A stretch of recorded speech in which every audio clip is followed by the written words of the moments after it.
Saat jeruji besi dan fitnah keji melumat habis sisa tangis seorang istri yang dikhianati suami dan mertua.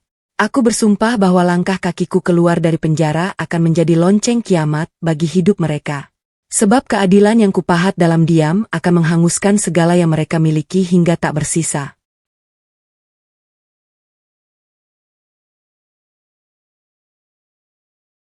Assalamualaikum warahmatullahi wabarakatuh. Jumpa lagi dengan cerita Putri.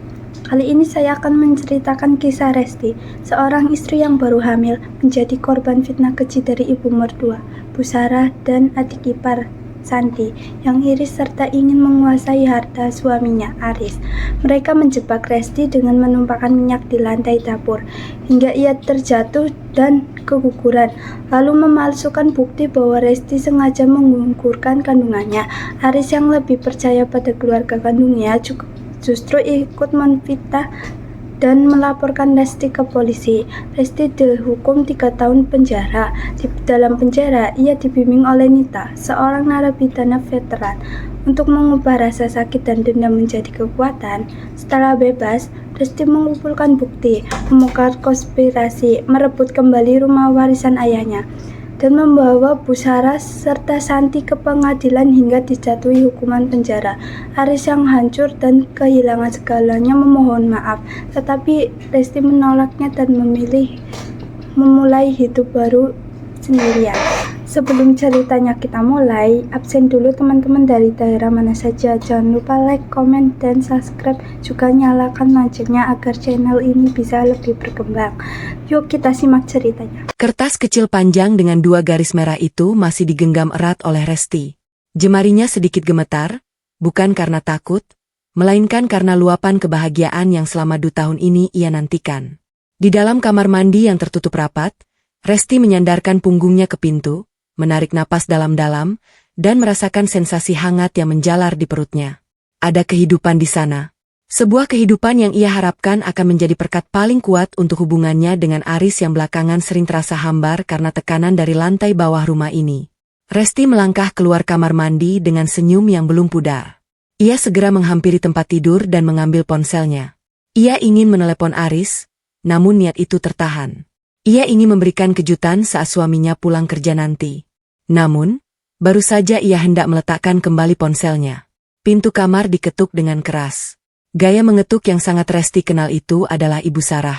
Ibu mertuanya yang sejak hari pertama Resti menginjakkan kaki di rumah ini selalu memposisikan diri sebagai penguasa tunggal. "Resti, kamu di dalam. Turun sekarang.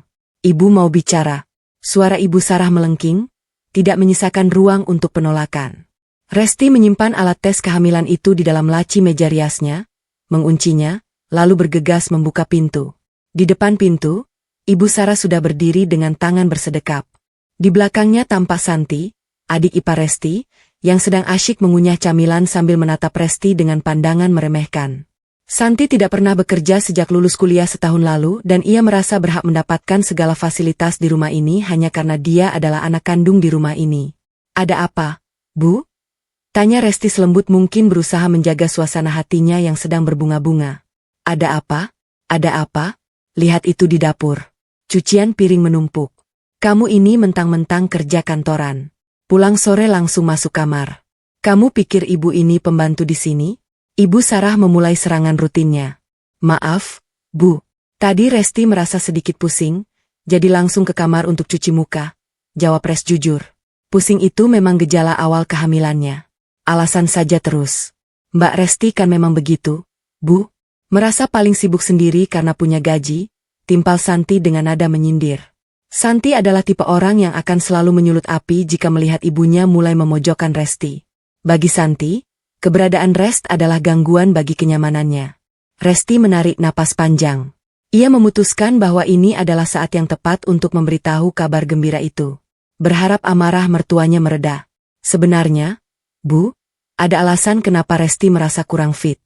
Resti baru saja tes dan hasilnya positif." Resti hamil hening sejenak. Mata Ibu Sarah membola sementara Santi berhenti mengunyah. Untuk beberapa detik, Resti melihat kilatan kebahagiaan di mata mertuanya. Namun itu hanya sekejap sebelum wajah keras itu kembali muncul. "Hamil." Ibu Sarah mengulang kata itu dengan nada datar. "Bagus kalau begitu. Akhirnya doa ibu dikabulkan supaya ada penerus di keluarga ini. Tapi itu artinya satu hal, Resti. Mulai besok kamu harus ajukan surat pengunduran diri dari kantormu. Senyum Rest seketika beku. Maksud ibu berhenti bekerja? Iya.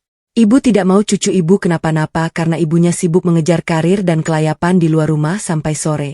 Tugas perempuan hamil itu diam di rumah, jaga kandungan. Dan pastikan rumah ini terurus. Ibu tidak mau tahu, saat kandunganmu besar nanti, kamu tidak boleh kelelahan. Ujar Ibu Sarah dengan otoritas yang tidak bisa diganggu-gugat. Tapi, Bu, pekerjaan Resti sedang di puncak. Resti baru saja mendapatkan promosi sebagai kepala tim audit. Resti bisa menjaga kandungan sambil tetap bekerja. Banyak teman Resti yang ibu tidak peduli dengan teman-temanmu. Potong Ibu Sarah tajam. Ini rumah ibu. Dan ini cucu ibu, kamu harus patuh kalau mau dihargai di sini. Ibu Sarah berbalik pergi diikuti Santi yang memberikan senyum kemenangan kecil ke arah Resti. Sebelum ikut melangkah pergi, Resti berdiri terpaku di ambang pintu kamarnya. Kegembiraan yang tadi meluap-luap kini berganti menjadi himpitan di dada. Ia mencintai pekerjaannya. Ia mencintai kemandirian yang ia miliki. Namun ia juga sangat menginginkan anak ini. 1 jam kemudian, Aris pulang. Resti segera menyambutnya di ruang tamu, berharap dukungan suaminya akan menjadi benteng pelindung. Aris tampak lelah, namun matanya berbinar saat Res membisikkan kabar kehamilannya di telinga lelaki itu. Serius, Res, kamu hamil? Aris memeluk Resti dengan erat. Untuk sesaat, Resti merasa aman. Namun, momen itu hancur saat Ibu Sarah muncul dari arah dapur dan bergabung di ruang tamu. Aris, ibu sudah bicara pada istrimu. Karena dia hamil, dia harus berhenti kerja. Kamu setuju kan, Riz? Kamu tidak mau kan anakmu kenapa-napa karena ibunya terlalu ambisius di kantor?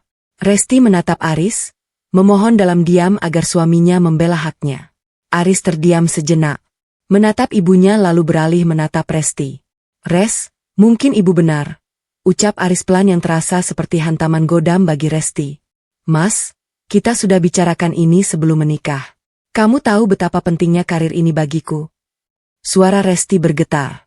Itu dulu sebelum ada anak, Res. Sekarang situasinya beda. Ibu lebih berpengalaman soal ini. Kalau ibu bilang bekerja itu berisiko buat janin, ya kita harus dengar. Lagi pula gajiku saja sudah cukup untuk membiayai kita semua, termasuk kebutuhan Santi dan ibu, ujar Aris dengan nada santai. Seolah-olah keputusan itu tidak menyakiti harga diri Resti. Aris adalah suami yang baik dalam banyak hal, namun ia tidak pernah bisa berkata, tidak pada ibunya. Baginya, ketenangan di dalam rumah jauh lebih penting daripada aspirasi pribadi istrinya. Tapi ini bukan soal uang, Mas. Ini soal hakku untuk menentukan hidupku sendiri, protes Resti. Sudahlah, Resti. Jangan egois. Kamu sudah jadi calon ibu. Pikirkan anakmu. Bukan cuma egomu. Potong Ibu Sarah lagi, Aris. Pastikan istrimu mengurus surat resainya minggu ini. Ibu Sarah kemudian mengajak Aris ke meja makan untuk makan malam. Meninggalkan Resti sendirian di ruang tamu yang mendadak terasa sangat sempit dan mencekik. Rest merasa dikhianati oleh orang yang seharusnya paling memahaminya. Ia masuk kembali ke kamar, menutup pintu, dan duduk di depan meja riasnya. Logika Rest berputar cepat. Jika ia menyerah sekarang, ia akan kehilangan satu-satunya pegangan kemandirian yang ia miliki. Di rumah ini, tanpa pekerjaan, ia hanyalah pelayan bagi Ibu Sarah dan Santi tanpa daya tawar. Namun jika ia melawan secara terbuka, Aris akan semakin menjauhinya dan menganggapnya sebagai istri yang membangkang. Resti membuka laci, mengambil alat tes kehamilan itu lagi. Ia mengusap perutnya yang masih rata. Tekanan dari mertuanya dan sikap lembek suaminya menciptakan luka baru yang lebih dalam dari sekadar perselisihan biasa. Resti menyadari bahwa mulai hari ini ia tidak bisa mengandalkan Aris untuk melindunginya. Malam itu, saat Aris sudah terlelap di sampingnya, Resti tidak bisa memejamkan mata. Ia meraih ponselnya, membuka aplikasi email kantor, dan melihat draft laporan audit yang seharusnya ia kirimkan besok pagi. Alih-alih menghapusnya atau menyiapkan surat pengunduran diri, Resti justru mengetik sebuah balasan untuk atasannya. Ia menyatakan kesanggupannya untuk mengambil proyek audit luar kota yang akan berlangsung minggu depan. Sebuah proyek besar yang sangat dihindari oleh ibu hamil. Namun merupakan kunci utama untuk mengamankan posisinya di perusahaan secara permanen. Resti mengirim email itu dengan tangan yang dingin, menyadari bahwa ia baru saja memulai permainan sembunyi-sembunyi yang sangat berisiko bagi keutuhan rumah tangganya. Cahaya matahari pagi yang menerobos masuk melalui celah gorden kamar terasa menyengat di mata Resti. Ia terbangun dengan rasa mual yang lebih hebat dari kemarin. Namun, ada beban lain yang jauh lebih berat menghimpit dadanya. Rahasia. Keputusannya mengirim email persetujuan untuk proyek audit luar kota tadi malam adalah sebuah pemberontakan diam-diam. Setiap kali ia melirik Aris yang masih terlelap di sampingnya, Resti merasakan cubitan rasa bersalah. Ia mencintai suaminya, namun bayangan menjadi tawanan di rumah sendiri di bawah telunjuk Ibu Sarah membuatnya lebih takut daripada harus berbohong. Resti bangkit perlahan, berusaha tidak menimbulkan suara. Di cermin meja rias, ia melahnya yang pucat. Ia harus tampak kuat hari ini. Jika ia terlihat lemah sedikit saja, Ibu Sarah akan memiliki alasan tambahan untuk mendesaknya berhenti bekerja. Dengan gerakan cekatan, ia menyembunyikan ponselnya di dalam tas kerja, memastikan volume notifikasi dalam keadaan getar agar tidak ada percakapan dengan atasannya yang terdengar oleh telinga-telinga tajam di rumah ini. Di lantai bawah, suasana sudah memanas. Suara denting sudip yang beradu dengan wajan terdengar dari arah dapur. Saat Resti menuruni tangga, ia melihat Santi sedang berdiri di depan dispenser, meminum air dengan tatapan yang langsung tertuju pada Resti. Adik iparnya itu tidak menyapa, hanya menatap dengan mata menyipit, memperhatikan setiap gerak-gerik Resti dari ujung rambut hingga ujung kaki. "Mas Aris sudah bangun, Mbak?" tanya Santi tanpa nada ramah sedikit pun. "Sudah, sebentar lagi turun," jawab Resti singkat. Ia melangkah menuju dapur untuk mengambil segelas air hangat guna meredakan mualnya. Di meja makan, Aris muncul tak lama kemudian. Ia segera duduk dan perhatiannya langsung tertuju pada perut Resti. Seolah ia bisa melihat perkembangan janin di sana hanya dengan tatapan mata. "Res, kamu jangan capek-capek ya hari ini. Tadi malam ibu bilang lagi soal resign. Aku pikir ada baiknya kamu mulai cicil bersihin meja di kantor." Resti hanya tersenyum tipis. Sebuah senyuman yang menyembunyikan kepahitan. Ia mengambilkan nasi untuk Aris. Sementara Ibu Sarah masuk ruang makan dengan wajah yang masih kaku. "Ibu sudah bilang kan, Aris, istrimu itu keras kepala. Lihat saja masih pakai baju kantor rapi begitu. Padahal ibu sudah bilang jangan kelelahan," ujar Ibu Sarah sambil duduk di kursi kebesarannya. "Cuma sebentar kok, Bu. Ada beberapa berkas yang harus Res serahkan ke rekan kerja." Kilah Resti. Kebohongan kedua keluar begitu saja dari bibirnya, terasa seperti duri yang tersangkut di tenggorokan. Santi yang memperhatikan interaksi itu tampak semakin kesal. Ia melihat bagaimana Aris mengambilkan roti untuk Resti, sebuah perhatian kecil yang biasanya hanya tertuju padanya sebagai adik bungsu kesayangan. Bagi Santi, kehamilan Resti bukan sekadar berita keluarga, melainkan ancaman terhadap posisinya sebagai pusat perhatian Aris. Ia merasa kasih sayang dan aliran uang dari kakaknya akan berkurang drastis demi bayi yang bahkan belum lahir itu. "Mbak Resti ini memang hebat ya, Mas. Lebih sayang karir daripada anak sendiri," sindir Santi sambil meletakkan gelasnya dengan keras di meja. Aris tidak menanggapi. Ia hanya pelan. Ia tidak ingin ada keributan di pagi hari. Namun diamnya Aris justru memberikan panggung bagi Ibu Sarah dan Santi untuk terus menekan Resti secara verbal sepanjang sarapan. Setelah Aris berangkat kerja, suasana rumah berubah menjadi sunyi yang mengancam. Ibu Sarah masuk ke kamarnya untuk menelepon kerabatnya, memamerkan kabar kehamilan Resti, namun tetap menyelipkan keluhan tentang menantu yang pembangkang. Sementara itu, Resti bersiap-siap menuju dapur untuk mencuci gelas bekas sarapannya sebelum berangkat ke kantor. Di dapur, Santi baru saja keluar dengan terburu-buru. Resti tidak menaruh curiga. Ia melangkah dengan hati-hati. Tangannya memegangi pinggiran meja dapur karena rasa pening yang tiba-tiba menyerang. Namun tepat di area antara kompor dan wastafel, kakinya menginjak sesuatu yang sangat licin. Bukan sekadar air, itu adalah cairan kental, bening, dan berminyak yang sengaja ditumpahkan dalam jumlah banyak tepat di jalur jalan Resti. Dalam hitungan detik, keseimbangan Resti hilang. Tubuhnya terpelanting ke belakang dengan keras. Resti mencoba meraih apapun untuk berpegangan, namun jemarinya hanya menggapai udara. Punggung dan pinggulnya menghantam lantai ubin yang keras dengan bunyi bedebam yang memilukan. "Ah!" teriak Resti spontan. Rasa sakit yang tajam dan panas seketika menjalar dari tulang ekor hingga ke seluruh perutnya. Untuk beberapa saat, pandangan Resti mengabur. Ia berusaha bernapas, namun paru-parunya seolah terjepit. Di tengah rasa sakit itu, ia melihat ke arah ambang pintu dapur. Santi berdiri di sana, memegang botol minyak zaitun yang biasanya digunakan untuk perawatan kulit. Wajahnya datar, tidak ada ketakutan. Hanya sebuah kepuasan dingin yang terpancar dari matanya sebelum ia berbalik dan menghilang ke arah ruang belakang. Resti mencoba bangkit, namun ia merasakan sesuatu yang hangat mengalir di selangkangannya. Saat ia menyentuh bagian bawah roh kerjanya, tangannya kembali dengan warna merah yang pekat. Darah, tolong, Bu. Ibu Sarah. Suara Resti gemetar. Nyaris tidak keluar. Ibu Sarah muncul beberapa saat kemudian. Ia berdiri di depan dapur, menatap Resti yang tergeletak bersimbah darah. Alih-alih langsung berlari menolong. Ibu Sarah hanya diam mematung selama beberapa detik. Matanya memperhatikan genangan cairan licin di lantai, lalu menatap darah yang semakin banyak keluar dari tubuh Resti. Ada ekspresi aneh di wajahnya, sebuah campuran antara keterkejutan dan perhitungan dingin sebelum akhirnya ia melangkah mundur.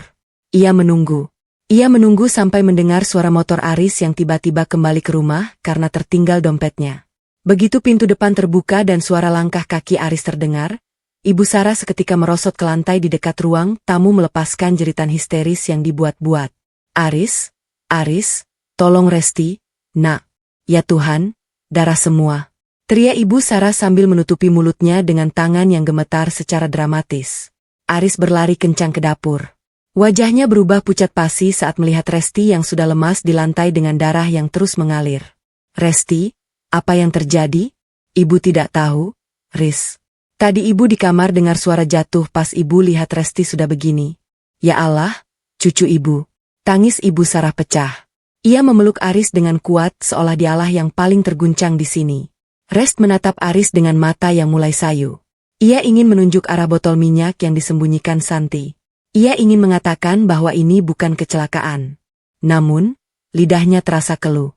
Rasa sakit di perutnya mengalahkan segalanya. Mas, sakit.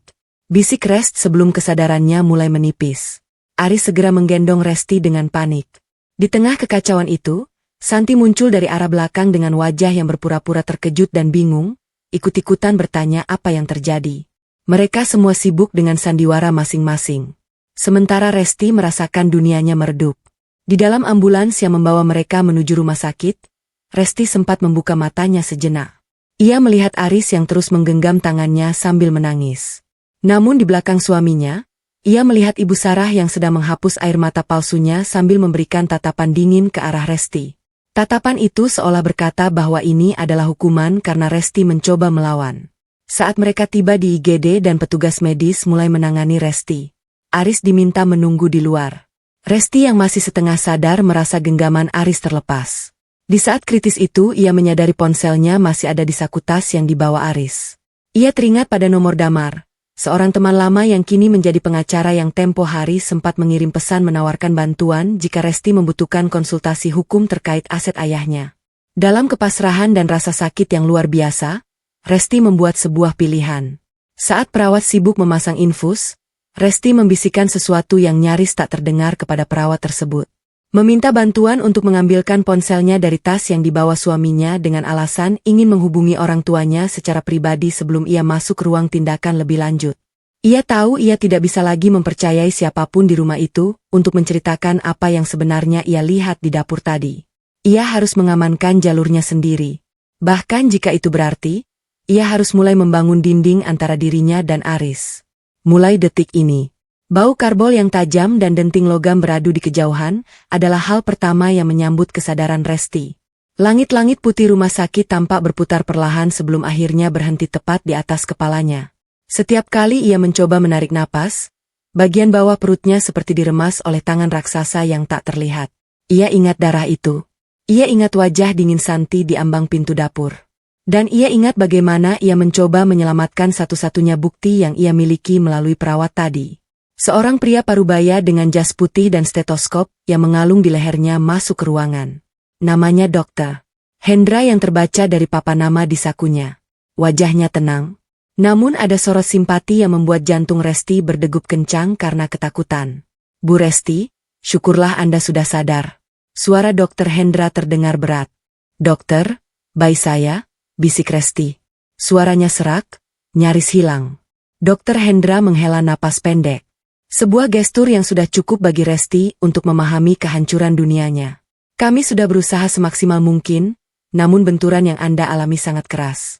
Terjadi abrupsi plasenta yang parah. Kami harus melakukan tindakan kuretase untuk menyelamatkan nyawa Anda. Janinnya tidak bisa dipertahankan. Dunia seolah berhenti berputar. Resti memejamkan mata rapat-rapat, namun air mata tetap lolos membasahi bantalnya yang keras. Keheningan itu pecah ketika pintu kamar perawatan terbuka dengan kasar. Aris melangkah masuk dengan wajah yang sembab. Namun bukan kasih sayang yang terpancar dari matanya, melainkan kebencian yang berkilat. Di belakangnya, Ibu Sarah berjalan dengan langkah gontai yang dibuat-buat, memegang sapu tangan untuk menutupi wajahnya yang seolah-olah hancur karena duka. Puas kamu sekarang, Resti? Aris meledak tepat di samping tempat tidur. Suaranya menggelegar, mengabaikan kehadiran Dokter Hendra yang masih berdiri di sana. Resti terkesiap. Rasa sakit fisiknya mendadak kalah oleh hantaman kata-kata suaminya. Mas, aku jangan panggil aku Mas.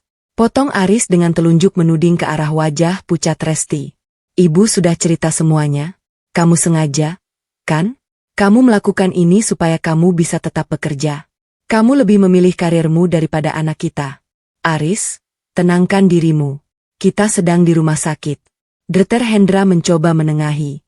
Namun Ibu Sarah segera maju ke depan. Dokter tidak tahu apa yang dilakukan wanita ini di rumah. Seru Ibu Sarah dengan nada bicara yang gemetar penuh drama. Saya melihatnya sendiri, dokter. Tadi pagi sebelum kejadian itu, saya masuk ke kamarnya untuk mengantarkan susu. Saya melihat dia meminum sesuatu dari botol kecil yang baunya sangat tajam seperti jamu-jamuan pahit yang dilarang untuk orang hamil. Saya sempat menegurnya, tapi dia malah marah dan bilang itu urusannya. Dia sengaja menggugurkan kandungannya karena tidak mau berhenti kerja. Resti terbelalak. Ia merasa seperti sedang berada dalam mimpi buruk yang tak berujung. Bu, apa yang ibu bicarakan? Ibu bohong. Ibu tidak pernah masuk ke kamar tadi pagi. Oh, jadi sekarang ibu yang berbohong. Ibu Sarah terisak keras, menyandarkan tubuhnya pada Aris yang langsung merangkulnya dengan protektif. Aris, lihat istrimu. Dia bahkan berani memfitnah ibumu sendiri demi menutupi dosanya. Santi yang sejak tadi berdiri di dekat pintu dengan wajah tertunduk tiba-tiba bersuara. Aku juga lihat botol itu di tempat sampah kamar Mbak Resti. Mas, tadinya aku diam karena tidak mau ikut campur. Tapi setelah kejadian ini, aku merasa berdosa kalau tidak bicara jujur. Resti menatap Santi dengan rasa ngeri yang mendalam. Kebohongan yang mereka bangun begitu rapi, begitu meyakinkan. Hingga Dokter Hendra pun tampak mulai mengerutkan kening, mencoba mencerna informasi tersebut di tengah fakta medis yang ada. Mas, dengarkan penjelasan dokter. Pinta Resti dengan suara yang mulai gemetar hebat karena kemarahan yang tertahan. Dokter bilang, aku jatuh karena benturan keras. Ada cairan licin di dapur. Mas Santi yang melakukannya. Klak. Aris menis tangan Resti yang mencoba meraih lengannya. Ia tidak menampar, namun penolakan fisik itu terasa lebih menyakitkan. Santi itu adikku. Dia tidak mungkin mencelakai calon keponakannya sendiri. Sementara kamu sudah menunjukkan dari awal kalau kamu keberatan dengan permintaan ibu untuk resign. Kamu bahkan diam-diam menerima proyek luar kota itu, kan? Aku melihat email di ponselmu saat kamu pingsan. Resti terdiam.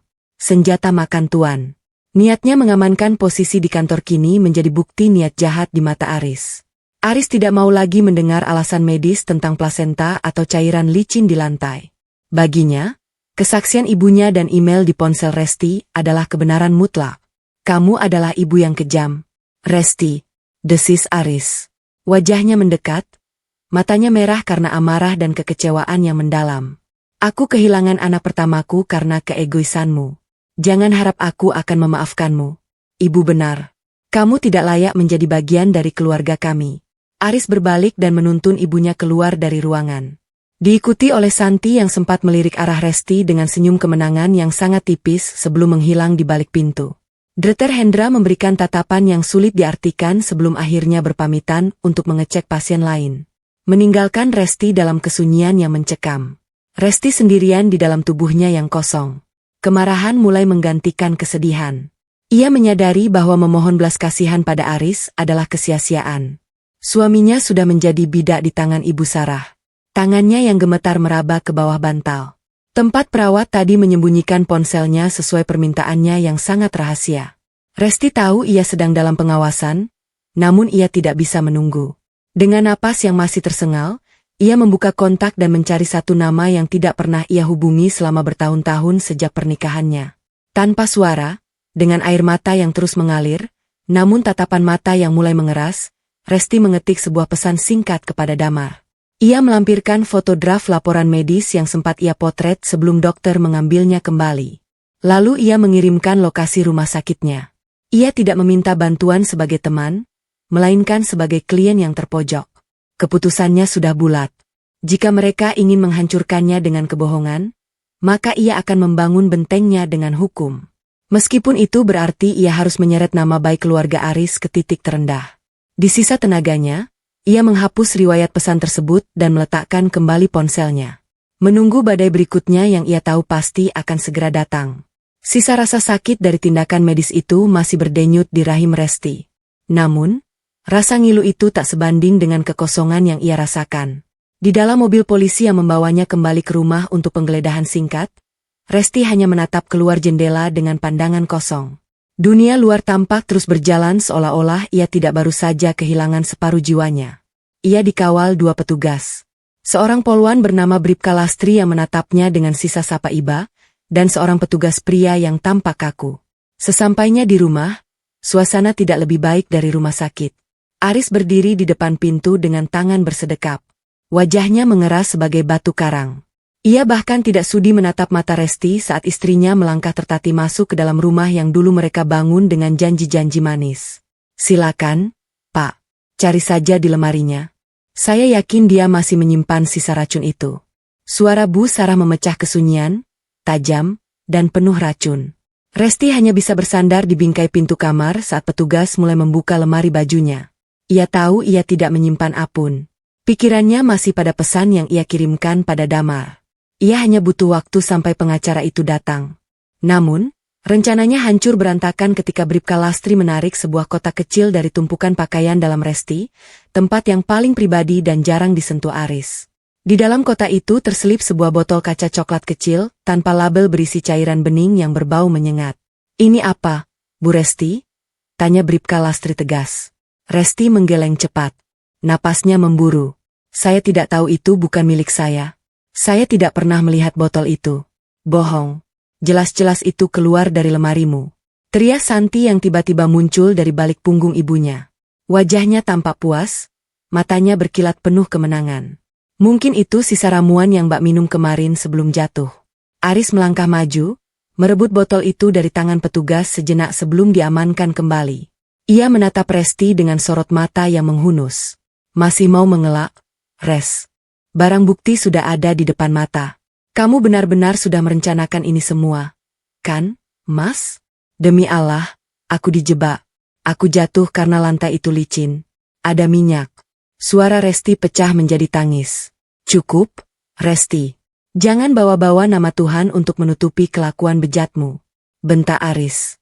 Suaranya menggelegar di ruang kamar yang sempit membuat Resti tersentak mundur. Di tengah kekacauan itu, sebuah mobil tua berhenti di depan pagar. Seorang pria parubaya dengan kemeja batik yang sudah agak pudar warnanya turun dengan tergesa-gesa. "Itu, Pak Baskoro, ayah Resti." Wajahnya tampak pucat.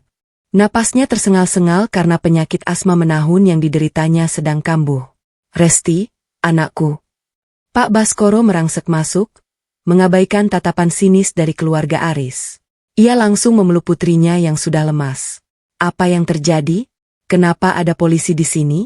Ayah, bayi Resti sudah tidak ada dan mereka menuduh Resti yang membunuhnya." Isak Res di pelukan ayahnya. Pak Baskoro adalah satu-satunya pelabuhan aman yang tersisa bagi Resti. Pak Baskoro menatap Aris dengan mata berkaca-kaca. "Aris, apa-apaan ini? Resti, istrimu? Dia sedang berduka. Kenapa kamu malah memperlakukannya seperti penjahat?" Aris tidak menjawab. Ia justru membuang muka.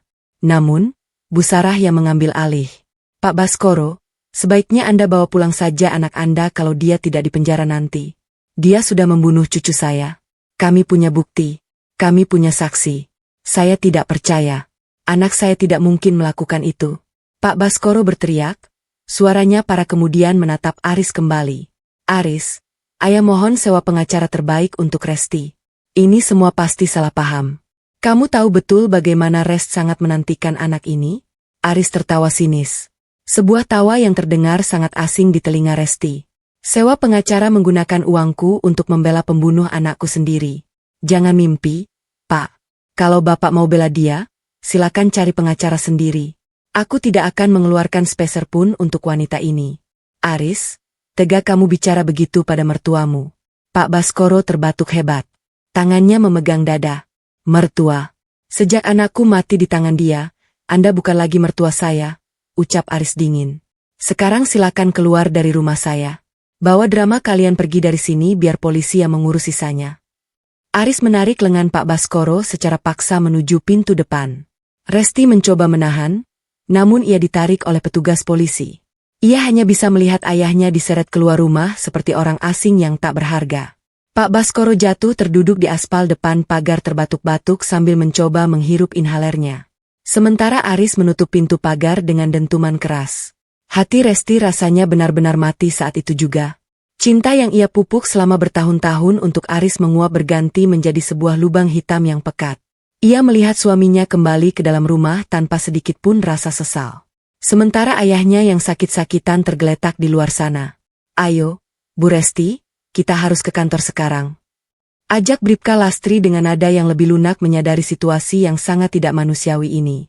Saat melewati Aris untuk menuju mobil polisi, Resti berhenti sejenak. Ia tidak lagi menangis. Matanya yang merah menatap Aris dengan ketajaman yang membuat suaminya itu sempat sedikit tersentak. Terima kasih, Mas. Bisik Resti. Suaranya sangat tenang, namun bergetar oleh kebencian yang mendalam. Terima kasih karena sudah menunjukkan siapa dirimu yang sebenarnya sebelum aku terlanjur menghabiskan sisa hidupku bersamamu. Aris hanya mendengus berpaling menuju pelukan ibunya yang tampak tersenyum tipis di balik bahu anaknya. Di dalam mobil polisi yang mulai bergerak menjauh, Resti melihat melalui kaca belakang. Ayahnya sudah berhasil berdiri dan sedang dibantu oleh beberapa tetangga, termasuk Mbak Sri yang menatap mobil polisi dengan wajah penuh kecemasan. Resti tahu ia akan masuk ke lubang yang sangat dalam. Ia tidak punya pengacara, ia tidak punya uang, dan ia membawa status sebagai pembunuh anak sendiri. Namun, di dalam saku rokoknya yang luput dari penggeledahan petugas, karena ia sempat menyembunyikannya di balik perban bekas infus di tangannya, Resti menggenggam sebuah kunci kecil. Itu adalah kunci laci meja rias di rumah Aris, tempat ia menyimpan alat tes kehamilan pertamanya. Dan yang paling penting, sebuah catatan kecil milik Santi yang pernah ia temukan secara tidak sengaja sebulan lalu tentang daftar hutang pinjaman online yang menumpuk. Resti tahu kunci itu tidak akan membebaskannya sekarang, tapi itu adalah satu-satunya kepingan puzzle yang ia miliki. Dengan gerakan perlahan, ia menyelipkan kunci itu ke dalam lipatan kain perban yang melilit pergelangan tangannya, mengikatnya kuat-kuat seolah-olah kunci itu adalah nyawanya sendiri. Ia telah memutuskan bahwa ia tidak akan menjadi korban yang pasrah. Ia akan mengikuti arus permainan ini sampai ia menemukan celah untuk membalikan keadaan. Dinginnya besi borgol yang melingkar di pergelangan tangannya terasa lebih membekukan daripada pendingin ruangan di ruang penyidikan. Resti duduk bersandar pada kursi kayu yang keras, menatap lampu neon yang berkedip di langit-langit kantor polisi. Bayangan ayahnya yang jatuh tersungkur di aspal tadi terus berputar di kepalanya seperti pita kaset rusak yang menyiksa batinnya. Ia merasa separuh nyawanya telah hilang bersama janin yang gugur dan separuh sisanya kini sedang diinjak-injak oleh orang-orang yang dulu ia sebut keluarga. Proses administrasi berjalan lambat dan menyakitkan. Setiap pertanyaan dari petugas terasa seperti sembilu yang menyayat lukanya. Ketika Bribka Lastri memintanya berdiri untuk dibawa menuju sel tahanan sementara, Resti melihat pemandangan yang menghancurkan sisa-sisa kekuatannya. Di ujung koridor, Aris berdiri tegak. Tidak ada air mata, tidak ada keraguan.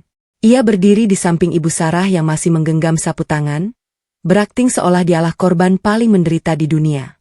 Aris menatap Resti saat petugas menggelandangnya lewat.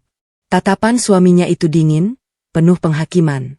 Seolah-olah Resti adalah sampah yang akhirnya berhasil disingkirkan dari rumah mereka. Ibu Sarah menyandarkan kepalanya ke bahu Aris, memberikan tatapan kemenangan yang tersembunyi di balik raut wajah duka. Mas Aris. Bisik Resti. Saat mereka berpapasan dalam jarak hanya 2 m, Aris tidak menyahut. Ia justru memalingkan wajahnya, Merangkul bahu ibunya lebih erat seolah ingin melindungi perempuan itu dari monster seperti Resti. Langkah kaki Resti terasa seberat timah. Pengkhianatan itu kini lengkap. Suami yang dulu berjanji melindunginya kini berdiri di barisan depan orang-orang yang menjebloskannya ke penjara. Pintu sel besi itu terbuka dengan bunyi derit yang memilukan. Bau pengap, keringat, dan aroma lembab langsung menyergap indera penciuman Resti. Begitu tubuhnya didorong pelan masuk ke dalam dan bunyi klak dari kunci yang diputar terdengar, Rest ambruk di pojok ruangan. Ia menelungkupkan wajah di atas lututnya. Bahunya berguncang hebat oleh tangis yang sejak tadi tertahan. Di dalam ruang sempit itu hanya ada satu dipan semen panjang yang dihuni oleh satu orang lain. Berhenti. Suaramu mengganggu telingaku. Sebuah suara berat dan serak memecah keheningan. Resti tersentak. Ia mengangkat wajahnya yang sembab dan melihat seorang wanita duduk bersandar di dinding semen. Rambutnya pendek berantakan, matanya tajam dan dalam, mencerminkan pengalaman hidup yang keras. Wanita itu mengenakan kaos oblong kusam dan celana kain yang sudah pudar warnanya. Dia adalah Nita. Penghuni lama sel itu yang nampak sangat tenang di tengah situasi yang bagi Resti adalah kiamat. Maaf, aku tidak bermaksud. Suara Resti tersendat. Nita beranjak dari posisinya, melangkah mendekat dengan gaya yang mengancam sekaligus penuh wibawa. Ia berjongkok di depan Resti, menatap mata menantunya Aris itu dengan intensitas yang membuat Resti merasa telanjang. Kamu pikir dengan menangis sampai matamu keluar, jeruji besi ini akan mencair? Tanya Nita sinis. Di sini air mata itu sampah? Tidak ada yang peduli kalau kamu merasa tidak bersalah atau dikhianati. Semua orang di sini punya cerita sedih dan hampir semuanya merasa dijebak. Tapi saya benar-benar tidak melakukannya. Isak Resti lagi. Jemarinya mencengkeram kain perban di pergelangan tangannya. Tempat kunci rahasia itu masih tersembunyi. Nita tertawa. Sebuah tawa kering yang tidak sampai ke mata. Dengar cantik. Nama saya Nita. Saya di sini karena menusuk pria yang mencoba menjual adik saya. Saya tidak menyesal. Tapi kamu terlihat seperti domba yang baru saja disembelih, tapi masih berharap serigalanya akan minta maaf. Nita menarik kerah baju Resti agar wanita itu menatapnya lurus. Dunia luar sudah membuangmu. Suamimu yang tadi berdiri di sana, dia tidak akan datang membawakanmu pengacara atau bunga. Tangisanmu itu hanya membuatmu terlihat lemah. Dan di dalam sini orang lemah dimakan hidup-hidup. Resti terdiam. Kata-kata Nita kasar, namun ada kebenaran pahit yang meresap ke dalam batinnya. Ia menatap telapak tangannya yang masih memiliki bekas luka jatuh di dapur. Ia teringat bagaimana Santi menaruh minyak itu, bagaimana Ibu Sarah hanya menontonnya pendarahan. Jika ia terus menangis, ia memang hanya akan menjadi korban yang mereka inginkan. Lalu, apa yang harus saya lakukan? Tanya Resti. Suaranya mulai sedikit lebih stabil meski masih bergetar. Nita kembali ke depan semennya. Berbaring dengan santai. Seolah itu adalah tempat tidur hotel berbintang. Tutup mulutmu, simpan energimu. Kalau kamu punya dendam, pelihara dendam itu sampai dia tumbuh jadi taring. Jangan habiskan di air mata. Malam pun jatuh di dalam sel. Cahaya lampu di luar sel hanya menyisakan bayangan garis-garis hitam di lantai. Resti tidak bisa tidur. Perutnya masih terasa nyeri dan batinnya masih meraung. Namun, ia mulai mengamati sekeliling. Ia melihat Nita yang tidur dengan tenang. Seolah dia adalah penguasa di tempat paling hina ini. Resti meraba perban di tangannya. Kunci itu masih ada di sana, dingin dan keras. Ia menyadari satu hal. Di rumah itu, ia selalu mencoba menjadi istri yang patuh, menantu yang sabar, dan adik ipar yang mengalah. Hasilnya ia berada di sini dengan gerakan perlahan agar tidak menimbulkan suara. Resti mulai melepaskan sedikit demi sedikit kain perban yang melilit pergelangan tangannya. Ia tidak membuang kunci itu. Sebaliknya, ia mencari celah di sudut dipan semen yang sedikit retak. Tempat yang luput dari pandangan jika seseorang hanya sekadar menyapu ruangan. Dengan hati-hati, ia menyelipkan kunci kecil itu ke dalam retakan semen tersebut, lalu menutupinya dengan sedikit debu dan serat kain dari kaosnya. Resti memutuskan untuk tidak lagi bertanya pada petugas kapan ia bisa pulang. Ia juga tidak lagi menanyakan apakah ada yang menjenguknya. Ketika seorang penjaga lewat dan memberikan jatah makan malam berupa nasi bungkus yang sudah dingin, Rest mengambilnya. Ia memaksa dirinya makan. Meski setiap suapan terasa seperti menelan kerikil, ia harus hidup. Ia harus kuat. Bukan untuk Aris, bukan untuk bayi yang telah tiada, tapi untuk memastikan bahwa suatu saat nanti dialah yang akan berdiri di luar sel. Sementara mereka semua berada di posisinya saat ini. Saat Nita meliriknya dari balik kegelapan, Resti tidak lagi menunduk. Ia balas menatap wanita itu dengan sorot mata yang mulai kehilangan cahayanya, namun menyimpan api yang baru saja tersulut. Dinginnya lantai semen sel tahanan masih membekas di kulit Resti saat ia dipaksa berdiri untuk menuju kendaraan tahanan. Nita benar. Air mata tidak mengubah besi menjadi pintu keluar. Pagi ini, Resti tidak lagi memoles wajahnya dengan kesedihan yang meluap-luap. Ia mengenakan kemeja putih kusam dan rompi tahanan oranye yang terasa seperti beban ribuan ton di bahunya. Matanya kering, namun di dalamnya ada kekosongan yang menakutkan. Sebuah ruang hampa yang mulai diisi oleh residu kebencian yang mengendap. Ruang sidang itu sempit dan pengap dipenuhi oleh bisik-bisik tetangga dan sanak saudara Aris yang datang untuk menonton kejatuhan sang pembunuh anak. Di barisan depan, Aris duduk dengan tegak. Tangannya menggenggam jemari Ibu Sarah yang sesekali menyeka sudut mata dengan tisu. Di samping mereka, Santi duduk dengan wajah yang dipasang sedemikian rupa agar tampak berduka. Meski matanya terus mengawasi tas bermerek yang ia letakkan di pangkuan, mungkin dibeli dengan uang simpanan Aris yang kini tak lagi terbagi untuk Resti. Saudara saksi, apakah Anda melihat terdakwa melakukan tindakan yang mencurigakan sebelum kejadian? Tanya jaksa penuntut umum kepada Mbak Sri, tetangga sebelah rumah yang kini duduk di kursi saksi dengan tubuh gemetar. Resti menatap Mbak Sri dengan secercah harapan terakhir. Mbak Sri adalah orang yang sempat mengintip dari jendela dapur saat Res jatuh. Ia teringat tatapan bunga yang penuh nafsu saat melihat perhiasannya dan suara Buati yang dingin saat menghasut Indra. Baiklah, bantu aku, San. Keberuntungan berpihak pada mereka siang itu. Buati dan Bunga pamit pergi ke mal, konon untuk menghibur diri dari stres karena kehilangan kalung. Yang sebenarnya Tania yakini hanyalah kedok untuk menghabiskan uang Indra. Dengan cekatan dan hati yang berdebar kencang, Tania dan Santi mulai memetakan sudut-sudut strategis. Santi memasangkan satu kamera di balik bingkai foto pernikahan Tania dan Indra di ruang tamu. Posisinya tepat mengarah ke pintu kamar tamu dan area sofa. Satu lagi diselipkan di sela-sela hiasan dinding di ruang makan. Kamera ketiga diletakkan di dapur tersembunyi di dalam wadah bumbu kayu yang tidak pernah dipakai. Menghadap ke arah meja tempat Bei Ijah biasa bekerja. Satu lagi harus ada di koridor kamar, bisik Santi. Tania menunjuk sebuah jam dinding antik di koridor. Dengan tangan gemetar, Tania membantu Santi menempelkan lensa mikro itu di angka N. Adrenalin mengalir deras di pembuluh darahnya. Setiap suara motor yang lewat di depan rumah membuatnya berjengit. Takut jika itu adalah kepulangan mertuanya yang prematur. Setelah semua terpasang, Santi membantu Tania mengunduh aplikasi di ponselnya. Ingat, kata sandinya, hanya kamu yang tahu. Jangan pernah tinggalkan ponselmu tanpa penguncian wajah atau sidik jari. Di rumah ini, ponselmu adalah senjatamu. Saat Santi pulang, Tania merasa atmosfer rumah sedikit berubah. Ia tidak lagi merasa seperti domba yang menunggu disembelih. Ada kekuatan kecil yang mulai tumbuh di balik dadanya. Namun rasa cemas itu tetap ada. Rasa cemas akan pengkhianatan terhadap privasi suaminya yang terpaksa ia lakukan. Sore harinya, Indra pulang dengan wajah yang sangat masgul. Ia duduk di sofa ruang tamu tepat di bawah jangkauan kamera tersembunyi di bingkai foto. Tania membawakannya segelas air putih, mencoba mencari celah untuk memulai percakapan yang normal. Mas, apa rapatnya berjalan lancar? Tanya Tania lembut. Indra tidak langsung menjawab.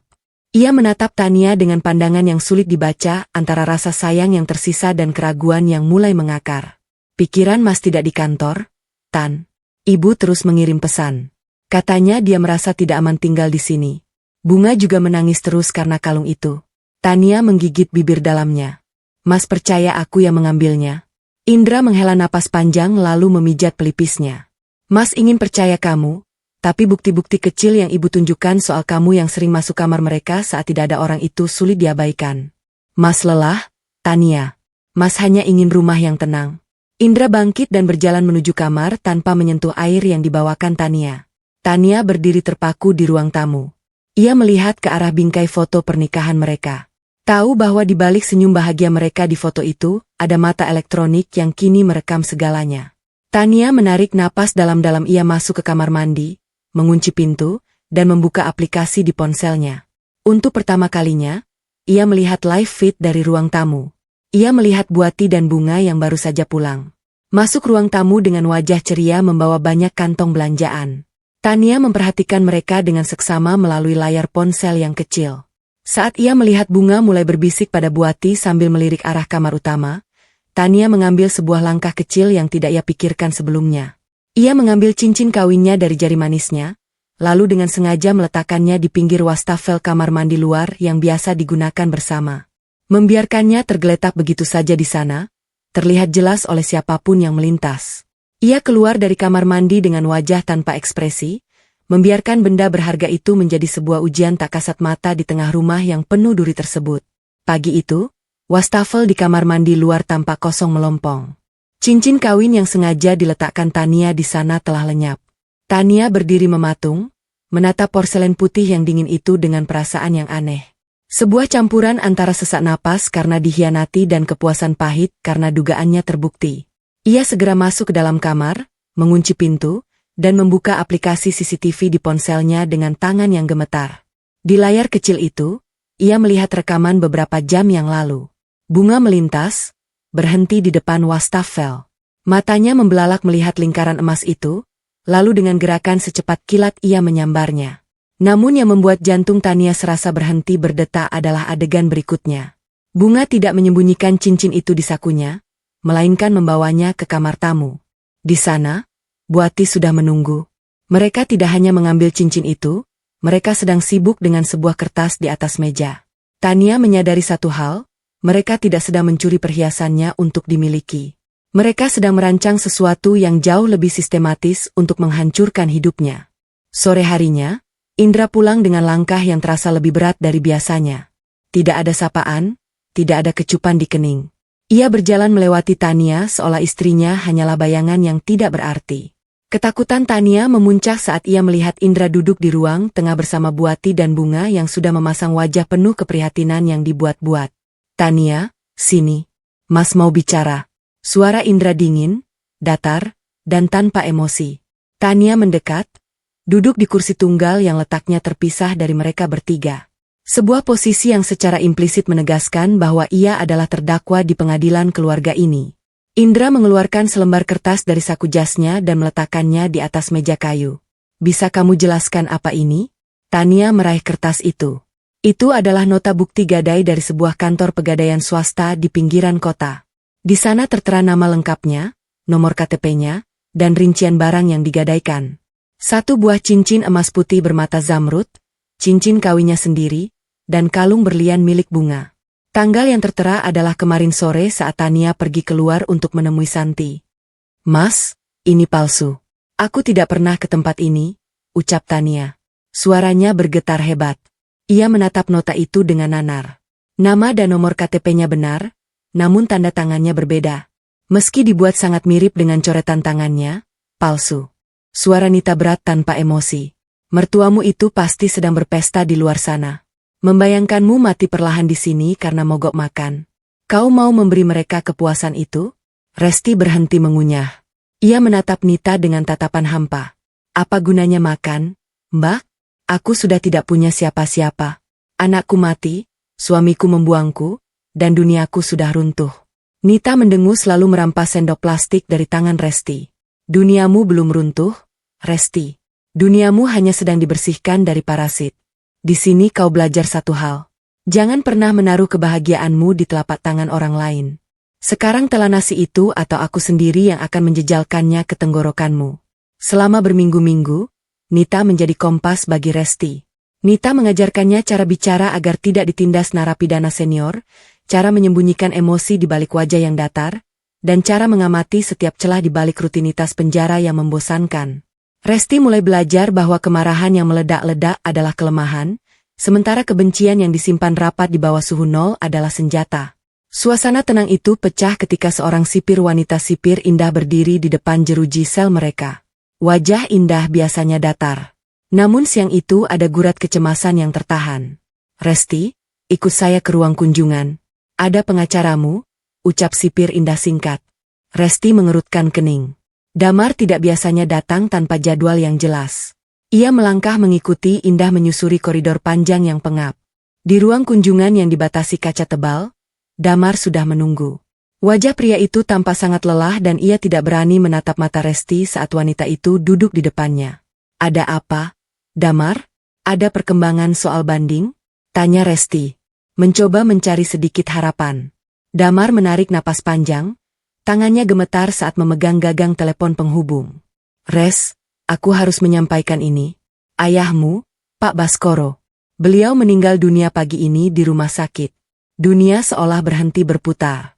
Suara Damar terdengar seperti gema yang menjauh. Resti merasa paru-parunya mendadak kosong. Ayah? Tidak mungkin. Ayah cuma sesak napas biasa karena asma. Beliau syok. Res.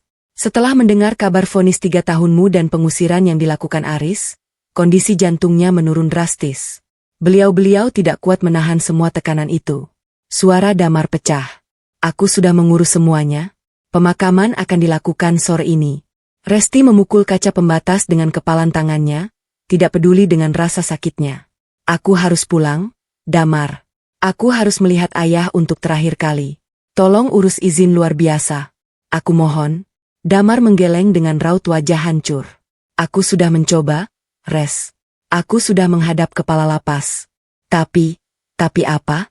Teriak Resti. Menarik perhatian narapidana lain di ruangan itu. Keluarga Aris melalui pengacara barunya, mereka mengirimkan surat keberatan ke pihak lapas.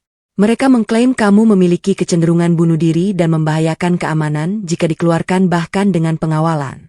Mereka juga memengaruhi pihak otoritas dengan alasan bahwa kehadiranmu di pemakaman hanya akan menimbulkan kerusuhan di lingkungan mereka. Kepala lapas menolak izinmu, Res. Mereka menutup semua pintu. Resti tertekuk di kursi kayu itu.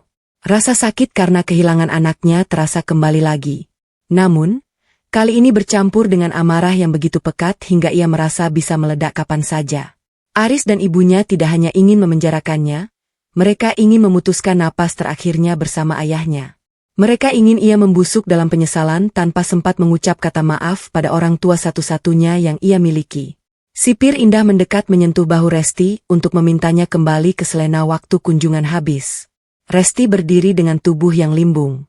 Ia tidak menangis dengan suara keras. Air matanya mengalir dalam diam.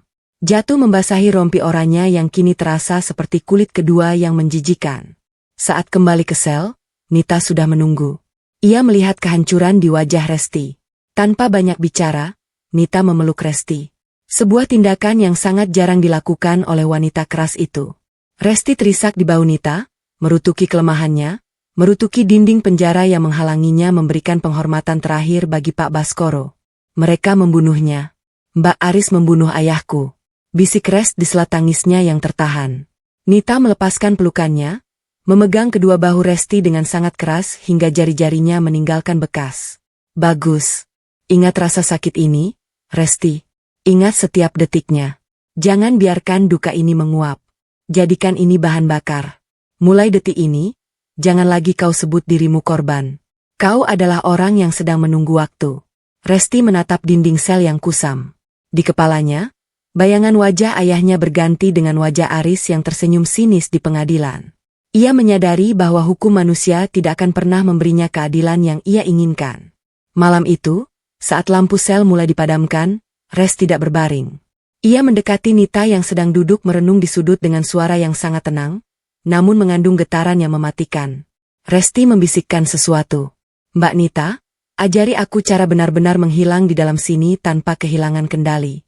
Ajari aku bagaimana caranya memiliki mata dan telinga di luar sana meski tubuhku terkunci di sini. Nita menatap Res cukup lama, seolah sedang menilai apakah Resti sudah cukup reta untuk menerima ilmu hitamnya. Akhirnya Nita mengangguk tipis. Ia mengambil sebuah silet kecil yang ia sembunyikan di dalam lipatan kain sarungnya. Sebuah barang terlarang yang bisa membuatnya masuk ke sel isolasi. Nita menyerahkannya pada Resti, bukan untuk melukai diri sendiri, melainkan sebagai simbol kepercayaan. Resti menerima silet itu, meraba ketajamannya dengan ibu jari hingga kulitnya sedikit, lalu menyembunyikannya di tempat kunci rahasia yang dulu ia simpan. Ia telah membuat keputusan untuk mulai membangun jaringannya sendiri. Dimulai dari seorang kurir makanan yang ia tahu sering disogok oleh Nita untuk menyelundupkan pesan. Ia akan mulai mengirimkan instruksi rahasia kepada Damar.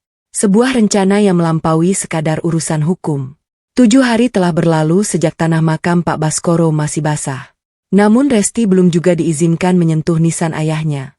Di dalam sel, ia tidak lagi menghitung hari dengan kerinduan akan kebebasan, melainkan dengan dentut amarah yang kini menetap di ulu hatinya. Air mata yang dulu membanjiri pipinya kini telah mengering, meninggalkan jejak garam yang kaku, persis seperti hatinya yang mulai membatu. Nita benar, duka adalah kemewahan bagi orang luar, sementara bagi narapidana, duka hanyalah celah bagi musuh untuk menusuk lebih dalam. Resti duduk di pojok sel. Jemarinya meraba retakan semen tempat. Ia menyembunyikan silet dan kunci kecil itu. Ia belajar untuk diam. Ia belajar untuk memperhatikan langkah kaki sipir, intonasi suara teman satu selnya, dan bagaimana cara membedakan antara informasi yang benar-benar berguna dengan sekadar gosip penjara. Ada kunjungan lagi. Suara sipir indah memecah keheningan sel. Pengacaramu sepertinya tidak punya pekerjaan lain selain melihat wajah pucatmu. Resti berdiri tanpa ekspresi. Ia mengikuti Indah melewati lorong-lorong beton yang kini terasa lebih seperti medan latihan daripada tempat hukuman. Di ruang kunjungan, Damar duduk dengan tumpukan map di depannya. Matanya tampak merah, seolah ia tidak tidur berhari-hari. Saat Resti duduk di hadapannya, Damar tidak langsung bicara. Ia menggeser sebuah dokumen yang membuat napas Resti tertahan. Aris bertindak lebih cepat dari yang kita duga. Res, Damar memulai, suaranya para kemarin melalui pengacaranya. Dia menyerahkan surat kuasa ke kantor pertanahan. Dia mengklaim bahwa sebelum meninggal, ayahmu telah menandatangani surat hibah rumah dan seluruh tanah peninggalannya kepada Aris sebagai ganti rugi atas penderitaan keluarga akibat tindakanmu. Resti merasa darahnya mendidih. Ia mencengkeram gagang telepon hingga buku-buku jarinya memutih. Hibah. Ayahku tidak akan pernah memberikan sepotong keramik pun pada lelaki itu setelah apa yang dia lakukan padaku. Ayah benci Aris di hari-hari terakhirnya. Aku tahu, Res. Aku sangat tahu. Damar mencondongkan tubuhnya ke arah kaca pembatas. Masalahnya, tanda tangan itu terlihat sangat identik dengan tanda tangan Pak Baskoro. Aris juga membawa 2 saksi yang mengaku melihat proses penandatanganan itu di rumah sakit sebelum ayahmu kritis. Salah satu saksinya adalah Santi. Resti tertawa. Sebuah tawa yang terdengar mengerikan di ruang yang sunyi itu. Santi tentu saja. Dan saksi satunya lagi pasti Ibu Sarah atau orang bayaran mereka. Saksi satunya adalah Mbak Sri Res. Suara Damar semakin pelan. Dia menyerah sepenuhnya. Aris mengancam akan melaporkan suaminya ke polisi atas kasus tunggakan hutang. Jika Mbak Sri tidak mau bekerja sama, Aris sedang membersihkan segalanya. Dia tidak hanya ingin kau di penjara. Dia ingin kau keluar nanti tanpa punya tempat untuk kembali. Dia ingin menghapus jejak keluargamu dari muka bumi. Hening yang menyakitkan menyelimuti mereka. Resti menatap dokumen itu, membayangkan Aris dan Ibu Sarah berjalan di ruang tamu rumah ayahnya, menyentuh barang-barang peninggalan ibunya, dan tidur di kamar tempat ia dibesarkan dengan penuh cinta. Itu bukan sekadar pencurian aset, itu adalah penajisan atas memori ayahnya. Aku akan mengambilnya kembali. Damar, bisik Resti. Matanya yang biasanya lembut kini berkilat dengan kegelapan yang pekat. Bukan hanya rumah itu, aku akan mengambil setiap inci kebahagiaan mereka. Aku akan membuat mereka merangkak di lantai penjara yang sama denganku sekarang, merasakan dinginnya ubin ini dan menghirup aroma keputusasaan yang mereka berikan padaku. Damar menelan ludah, sedikit gentar melihat perubahan pada diri kliennya. Langkahnya sulit, Res. Kau masih berstatus narapidana. Hukum kita sangat bergantung pada bukti fisik. Selama tanda tangan itu belum terbukti palsu melalui uji forensik yang biayanya tidak murah dan birokrasinya sulit, posisi kita lemah, maka kita jangan gunakan hukum mereka sebagai satu-satunya jalan. Resti memotong pembicaraan Damar. Cari tahu siapa pengacara Aris sebenarnya. Cari tahu kemana dia pergi setiap malam. Dan Damar, tolong pastikan makam ayah tetap terjaga. Jangan biarkan mereka mendekat ke sana meski hanya untuk menabur bunga palsu. Kunjungan berakhir. Saat berjalan kembali ke sel, Resti tidak lagi tertunduk. Ia berjalan dengan punggung tegak, mengabaikan tatapan narapidana lain yang mencoba memprovokasinya. Di dalam sel, Nita sudah menunggu. Sedang asyik mengasah sebuah sikat gigi yang ujungnya sudah tajam. Kabar buruk lagi? Tanya Nita tanpa menoleh. Kabar yang membuatku sadar bahwa aku sudah terlalu lama menjadi manusia yang baik. Jawab Resti. Ia duduk di samping Nita. Matanya tertuju pada sikat gigi tajam itu. Mbak Nita, Kau bilang kau punya kenalan kurir makanan yang bisa membawa pesan keluar tanpa melalui sensor sipir. Nita berhenti mengasah. Ia menatap Resti dengan senyum miring yang memperlihatkan giginya yang kuning. Ada harga yang harus dibayar. Kurir itu tidak bekerja dengan doa dan harapan. Resti melepaskan anting kecil yang tersisa di telinganya. Sebuah perhiasan perak sederhana yang merupakan pemberian terakhir ayahnya saat ia lulus kuliah. Perhiasan itu tidak berharga mahal bagi orang lain. Namun, itu adalah satu-satunya hartanya yang tersisa di dalam penjara. Berikan ini padanya. Katakan padanya, aku butuh dia menyampaikan satu pesan kecil kepada seseorang di luar sana. Bukan untuk Damar, tapi untuk orang lain yang tahu di mana Aris menyimpan rahasia-rahasia kotor perusahaannya, ucap Resti. Nita menerima anting itu, menimbangnya di telapak tangan, lalu mengangguk. Kau mulai belajar, Resti. Di dunia ini, kau harus jadi iblis untuk bisa menghukum iblis lainnya. Malam itu, Resti tidak berdoa. Ia hanya duduk bersila di atas dipan semen, menutup matanya, dan mulai memetakan setiap sudut rumah ayahnya di dalam kepala. Ia membayangkan di mana Aris mungkin menyembunyikan dokumen-dokumen palsu itu. Ia tahu suaminya adalah tipe pria yang ceroboh di balik sifat egonya yang besar. Aris selalu merasa dirinya paling pintar hingga sering meninggalkan jejak yang tak ia sadari. Resti meraih silet yang ia sembunyikan. Lalu dengan gerakan cepat, ia menggoreskan garis kecil di dinding dekat tempat tidurnya. Satu coretan untuk satu nyawa yang telah hilang, bayinya dan ayahnya. Ia tidak lagi merasa takut pada kegelapan penjara.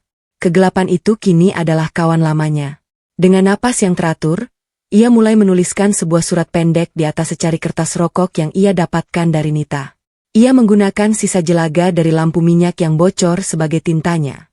Surat itu ditujukan kepada seorang rekan kerja Aris yang dulu pernah disingkirkan Aris dengan cara kotor. Seorang pria yang Resti tahu memiliki kunci ke gudang data digital perusahaan Aris.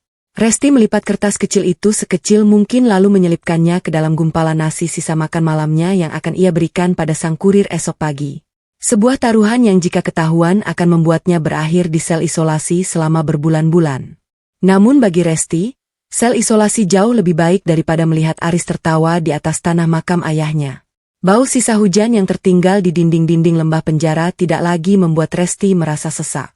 Sebaliknya, aroma itu kini terasa seperti bensin yang menyiram api di dalam dadanya. Di bawah bimbingan Nita, Resti telah belajar bahwa setiap senti dari sel ini adalah medan pertempuran mental. Ia tidak lagi duduk meringkuk di pojok sel sembari meratapi nasib. Ia berdiri di dekat ventilasi kecil, menghitung detak jantungnya sendiri, menunggu kabar dari dunia luar. Yang kian terasa asing, namun sangat ingin ia kuasai kembali.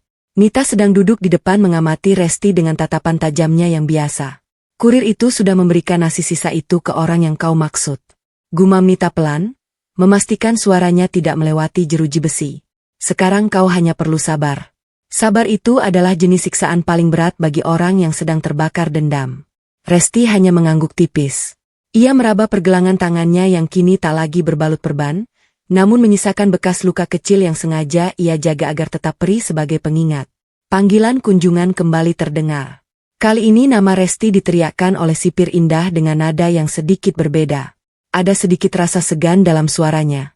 Di ruang kunjungan yang dingin, Damar sudah menunggu dengan wajah yang tampak lebih hidup. Ia tidak lagi membawa tumpukan map yang hanya berisi penolakan banding, melainkan sebuah tablet kecil yang ia letakkan di dekat kaca pembatas. Res, dengarkan aku baik-baik. Bisik Damar lewat telepon penghubung. Matanya berbinar. Sebuah pemandangan langka bagi Resti. Aku mengikuti petunjukmu tentang Santi. Aku mencari apotek dan toko obat di radius 5 km dari rumahmu. Hampir semua CCTV sudah terhapus karena sudah berminggu-minggu. Tapi ada satu apotek kecil di pinggiran yang sistem penyimpanannya masih manual dan jarang diperbarui. Damar memutar sebuah video di tabletnya. Gambarnya agak buram. Namun sosok itu sangat jelas bagi Resti. Santi dengan jaket hoodie yang menutupi separuh wajahnya tampak berdiri di depan etalase toko obat. Ia terlihat gugup berulang kali menoleh ke belakang sebelum menerima sebuah botol kecil coklat. Botol yang persis sama dengan yang ditemukan polisi di lemari Resti. Tanggal dan jamnya Damar. Suara Resti bergetar bukan karena sedih, tapi karena amarah yang akhirnya menemukan jalannya pulang. 2 hari sebelum kejadian pendarahanmu, jawab Damar tegas. Ini adalah bukti bahwa cairan kimia itu dibeli sebelum kamu jatuh. Ini bukan jamu penguat, bukan pula ramuan tradisional yang biasa diklaim Ibu Sarah. Ini bahan kimia yang jika dikonsumsi atau terpapar dalam dosis tertentu bisa memicu kontraksi hebat. Santi tidak hanya ingin kau celaka, dia ingin bayimu mati. Resti memejamkan mata. Bayangan bayinya yang tak sempat ia timang kembali hadir. Namun kali ini rasa sakitnya menjadi dorongan untuk menghancurkan. Di saat yang sama, Damar menceritakan apa yang terjadi di rumah peninggalan ayahnya. Aris sudah mulai menjual aset-aset kecil milik Pak Baskoro. Res, lanjut Damar dengan nada pahit. Dia membeli mobil baru. Dia merombak ruang kerja ayahmu menjadi ruang hiburan dengan sistem suara mahal. Dia dan ibunya sering mengadakan pesta kecil-kecilan di sana. Mengundang rekan bisnis barunya. Seolah-olah dia adalah ahli waris tunggal yang sah. Mereka hidup dalam kemewahan di atas keringat dan air mata ayahmu. Resti bisa membayangkan Aris dengan senyum sombongnya yang dulu ia puja, kini sedang menenggak minuman mahal di kursi kesayangan ayahnya. Ia bisa membayangkan Ibu Sarah yang kini memakai perhiasan ibunya, memerintah Mbak Sri dengan nada congkak. Pengkhianatan itu bukan lagi sekadar luka emosional, itu adalah penjarahan sistematis atas hidupnya. Gunakan video itu, Damar, perintah Resti. Tapi jangan langsung ke polisi. Jika kita langsung melapor, Aris akan menggunakan uang ayahnya untuk menyuap orang dan menghilangkan bukti ini. Dia punya kekuasaan sekarang. Lalu apa rencanamu? Resti menatap Damar lurus-lurus. Kirim potongan gambar wajah Santi saat membeli botol itu ke alamat rumah secara anonim. Sertakan pesan singkat, kebohongan punya kaki, tapi kebenaran punya sayap. Biarkan mereka merasa tidak tenang. Biarkan mereka mulai saling mencurigai satu sama lain. Aris harus tahu bahwa adiknya tidak sebersih yang dia bayangkan, dan Santi harus merasa bahwa ibunya tidak akan bisa melindunginya selamanya. Damar tampak ragu. Itu tindakan ilegal. Res dianggap intimidasi. 3 tahun di sini juga tidak legal bagi orang tidak bersalah seperti aku. Damar potong Resti dingin. Lakukan saja. Ini adalah cara untuk memancing mereka melakukan kesalahan yang lebih besar. Kunjungan berakhir. Saat Resti berjalan kembali ke sel, ia tidak lagi merasakan beban yang sama. Ia merasa seolah-olah ia sedang memegang kendali atas sebuah bidak catur di luar sana. Namun langkahnya terhenti di tengah koridor ketika ia melihat Aris. Aris berdiri di sana di area administrasi sedang mengurus sesuatu, mungkin donasi palsu untuk memperbaiki citra keluarganya. Aris mengenakan jam tangan emas baru yang sangat mencolok. Saat mata mereka bertemu, Aris tidak berpaling. Ia justru berjalan mendekati jeruji pembatas koridor dengan senyum meremehkan. Masih betah di sini, sayang? Tanya Aris. Suaranya terdengar penuh kemenangan. Aku dengar kamu sering dikunjungi pengacara miskin itu. Percayalah, Resti, tidak ada gunanya. Rumah ayahmu sudah menjadi milikku. Aku sudah mengganti semua kuncinya. Kenanganmu sudah aku buang ke tempat sampah. Resti tidak membalas hinaan itu. Ia justru tersenyum. Sebuah senyum yang membuat Aris terdiam sejenak karena bingung. Resti mendekat ke arah jeruji. Suaranya sangat tenang. Hampir seperti bisikan. Mobil barumu bagus, Mas, ucap Resti. Tapi pastikan remnya bekerja dengan baik. Karena di jalanan yang licin, orang yang merasa paling aman biasanya adalah orang yang pertama kali tergelincir. Aris mendengus, mencoba menutupi kegelisahannya yang muncul tiba-tiba. Gila, kamu sudah gila di sini? Aris berbalik dan pergi dengan langkah cepat. Namun Rest bisa melihat bagaimana pria itu berulang kali membetulkan letak jam tangannya. Sebuah gestur kegugupan yang tidak bisa ia sembunyikan. Malam itu di dalam sel, Rest tidak langsung tidur. Ia duduk di bawah remang lampu, mengambil sepotong kecil arang dari sisa bakaran di dapur lapas yang ia selundupkan. Di dinding sudut sel yang paling gelap, ia menggambar sebuah skema kecil. Nama Aris, Ibu Sarah, dan Santi. Di bawah nama Santi, ia memberi tanda silang kecil. Ia tahu tindakannya mengirim foto itu ke rumah adalah pertaruhan besar. Jika Aris cukup cerdas, dia akan segera menghancurkan bukti itu. Namun, Resti mengenal karakter Santi. Adik iparnya itu adalah seorang pengecut yang hanya berani jika berada di balik punggung ibunya. Begitu Santi merasa terancam, dia akan mulai bicara.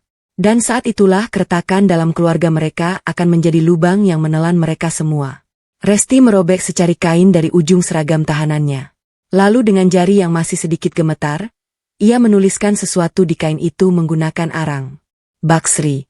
Ia menyelipkan kain itu ke dalam genggaman Nita saat wanita itu sedang berpura-pura tidur.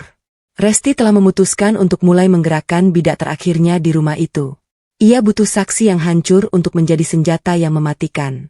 Gema suara sipir indah yang membacakan surat keputusan remisi itu seharusnya terdengar seperti nyanyian malaikat bagi setiap narapidana. Namun bagi Resti, kata-kata itu hanyalah deretan data teknis yang menandakan bahwa waktu persiapannya sudah habis. Ia berdiri di tengah sel, menatap selembar kertas di tangannya dengan tatapan yang jauh lebih tajam daripada silet yang pernah ia sembunyikan. 3 tahun yang dijalaninya tidak berlalu dengan sia-sia. Setiap detik penderitaannya telah ia kristalkan menjadi rencana yang dingin dan terukur. Ia bukan lagi Resti yang ringkih, yang pingsan saat melihat darah, atau yang memohon belas kasihan pada suami yang membuangnya. Nita yang duduk di atas dipan semai memperhatikan Resti dengan senyum miring yang menyimpan banyak rahasia. Kau sudah mendapatkan kunci gerbangnya, Resti. Ingat, di luar sana tidak ada jeruji besi, tapi jebakannya jauh lebih mematikan. Jangan biarkan matamu kembali lunak hanya karena melihat langit yang lebih luas. Resti melipat kertas remisi itu dan menyimpannya di balik baju tahanannya. Langit di luar sana tidak akan pernah terlihat luas bagiku selama Aris dan ibunya masih menghirup udara yang sama di rumah ayahku. Mbak, aku keluar bukan untuk menghirup kebebasan, tapi untuk memastikan mereka merasakan sesaknya udara di sini. Sementara itu, di sebuah rumah megah yang dulunya milik Pak Baskoro, suasana sama sekali tidak mencerminkan kemewahan yang terpampang dari furnitur jati dan lampu kristal barunya. Ibu Sarah berdiri di balik gorden jendela ruang tamu. Matanya yang cekung karena kurang tidur terus mengawasi jalanan depan rumah. Di tangannya, ia meremas lembar foto buram. Foto anonim yang dikirimkan Resti beberapa waktu lalu memperlihatkan sosok Santi di depan toko obat. "Santi, sini kamu," teriak Ibu Sarah. Suaranya melengking memenuhi ruangan. Santi muncul dari arah dapur dengan langkah gontai. Wajahnya yang dulu ceria kini tampak layu. Tekanan dari ibunya selama beberapa minggu terakhir telah mengikis kepercayaan dirinya. "Ada apa lagi sih, Bu?" Ibu dari tadi teriak-teriak terus. "Aku lagi pusing." "Pusing kamu bilang lihat ini?" Ibu Sarah melempar foto itu ke meja. "Gara-gara kecerobohanmu membeli obat itu tanpa masker yang benar. Sekarang ada orang yang meneror kita. Dan tadi aku lihat Mbak Sri bicara lagi sama pengacara si Resti itu di ujung gang. Kamu tahu apa artinya? Mbak Sri itu lemah. Dia pasti mulai buka mulut karena merasa berdosa. Yaitu kan salah ibu juga yang menyuruh aku beli ke sana." Santi membela diri, suaranya mulai meninggi karena tak tahan terus-menerus disalahkan. Ibu yang bilang kalau Mbak Sri bisa diatur dengan uang dan ancaman. Sekarang kalau dia berbalik melawan kita, jangan cuma salahkan aku. Plak. Satu tamparan keras mendarat di pipi Santi. Ibu Sarah menatap anaknya dengan kebencian yang murni. Ketakutannya akan penjara telah mengubah rasa sayangnya menjadi insting bertahan hidup yang brutal. "Jangan berani-berani kamu bicara begitu pada ibu. Kalau bukan karena ibu yang menyusun rencana di rumah sakit, kamu sudah membusuk di penjara bareng Resti. Kamu itu anak tidak tahu untung. Cuma bisa menghabiskan uang Aris tapi tidak bisa menjaga rahasia dengan benar." Santi memegang pipinya yang panas. Air mata kemarahan mengalir di wajahnya. Ia melihat ibunya bukan lagi sebagai pelindung, melainkan sebagai ancaman. Di rumah yang besar itu, mereka kini seperti 2 ekor kalajengking yang terkurung dalam satu botol. Saling menunggu waktu untuk menyengat. Keretakan itu semakin nyata saat Santi berbalik dan masuk ke kamarnya, membanting pintu dengan keras. Ia mulai merasa bahwa satu-satunya cara untuk selamat adalah dengan memegang rahasia ibunya lebih kuat lagi atau mungkin mencari jalan keluar sendiri sebelum ibunya menjadikannya tumbal. Di dalam sel, malam terakhir Resti terasa sangat sunyi. Ia duduk bersila, menutup matanya dan mencoba memanggil kembali rasa sakit saat ia melihat ayahnya diusir oleh Aris. Ia tidak ingin rasa sakit itu hilang. Ia ingin rasa sakit itu tetap segar agar tujuannya tidak goyah. Ia teringat laporan terakhir Damar bahwa Mbak Sri mulai sering menangis sendirian di pasar. Sebuah tanda bahwa benteng pertahanan mental saksi kunci itu sudah retak. Resti membuka simpul kain di ujung bantalnya, mengambil kunci kecil yang selama ini ia jaga seperti nyawanya sendiri. Kunci laci meja rias itu. Ia memutar-mutar kunci itu di jemarinya. Di dalam laci itu, ia tahu ada sesuatu yang lebih dari sekadar alat tes kehamilan atau daftar hutang Santi. Ada sebuah buku harian kecil milik mendiang ibunya yang berisi rincian aset tersembunyi yang bahkan Pak Baskoro pun tidak tahu. Aset yang hanya bisa dicairkan oleh Resti. Keesokan paginya saat gerbang lapas terbuka, Resti melangkah keluar dengan tas kain sederhana di tangannya.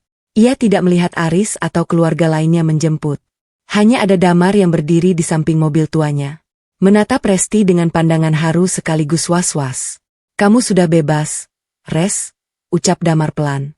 Resti menatap jalanan aspal di depannya lalu menoleh ke arah gedung penjara yang baru saja ia tinggalkan. "Belum, Damar. Aku baru akan benar-benar bebas kalau rumah itu sudah bersih dari najis yang mereka bawa." Saat mobil Damar mulai bergerak menjauh, Rest merogoh tasnya.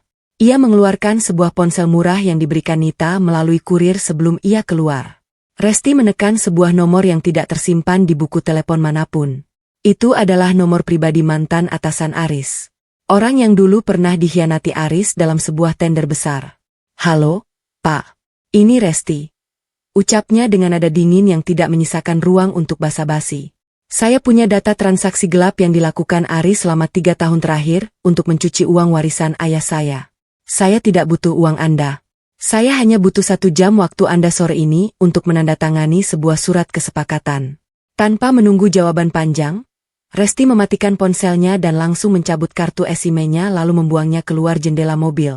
Ia tahu Aris pasti sudah memasang mata-mata di sekitar rumah sakit atau kantor Damar. Namun ia tidak akan pergi ke sana. Resti meminta Damar untuk tidak mengantarnya ke hotel atau kontrakan, melainkan ke sebuah pemakaman umum. Di depan pusara Pak Baskoro yang kini sudah berumput, Rest berlutut. Ia tidak menangis. Ia hanya meletakkan kunci kecil itu di atas nisan ayahnya sejenak, seolah meminta izin sebelum menyimpannya kembali ke dalam kalung yang ia sembunyikan di balik bajunya. Ia telah memutuskan untuk tidak langsung pulang ke rumah, melainkan menginap di sebuah losmen kecil di pinggiran kota yang hanya menerima pembayaran tunai, sebuah tempat yang namanya tidak akan pernah muncul dalam riwayat pelacakan digital manapun. Udara di luar gedung administrasi lapas terasa begitu asing. Seolah oksigen yang ia hirup mengandung partikel tajam yang menusuk paru-parunya. Resti berdiri diam di lobi tunggu bagian dalam, menggenggam kantong plastik besar berisi pakaian lamanya.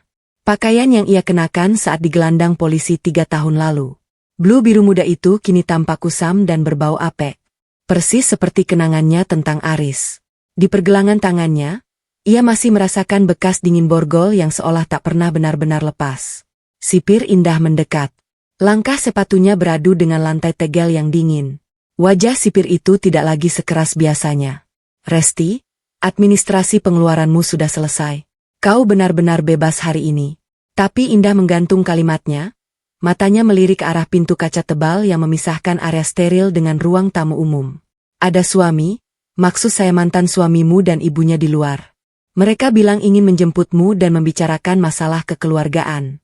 Resti tidak terkejut. Ia sudah menduga bahwa hiu-hiu itu akan mencium bau kebebasannya. Bukan karena rindu, melainkan karena ada sisa daging yang belum sempat mereka lahap. Di dalam tas plastiknya tersembunyi sebuah dokumen dari Damar tentang satu petak tanah komersial milik mendiang ibunya yang belum bisa dipindah tangankan, tanpa tanda tangan basah Resti di depan notaris. "Itulah alasan mereka ada di sini. Saya tidak punya keluarga di luar sana, Bu Indah." Suara Resti terdengar datar, nyaris seperti bisikan angin di lorong penjara. "Tolong katakan pada mereka, saya tidak sudi menemui siapapun. Saya akan keluar melalui pintu samping atau menunggu sampai mereka pergi." Tapi Aris membawa surat-surat. Dia bilang ini sangat mendesak demi nama baik mendiang ayahmu. Indah mencoba menyampaikan pesan itu. Meski ia sendiri tanpa sanksi. Resti memejamkan mata sejenak. Menyebut nama ayahnya adalah penghinaan terbesar yang bisa dilakukan Aris. Ia bisa merasakan denyut amarah di pelipisnya. Sebuah api yang selama 3 tahun ini ia jaga agar tetap menyala di bawah bimbingan Nita. Beritahu dia, jika dia berani menyebut nama ayah saya sekali lagi, saya akan memastikan bahwa bukan hanya tanda tangan yang tidak akan dia dapatkan, tapi juga kedamaian hidupnya. Di ruang tamu umum yang hanya dibatasi kaca dan jeruji, Aris duduk dengan gelisah. Ia mengenakan kemeja bermerek hasil uang warisan Pak Baskoro. Sementara Bu Sarah duduk di sampingnya, mengenakan kerudung hitam dan memasang wajah ibu mertua yang berduka. Di pangkuan Aris, sebuah map coklat tebal tersimpan rapi. Mereka butuh tanda tangan itu hari ini. Sebelum Resti sempat bertemu dengan Damar dan menyadari nilai tanah tersebut yang melonjak karena proyek jalan tol baru.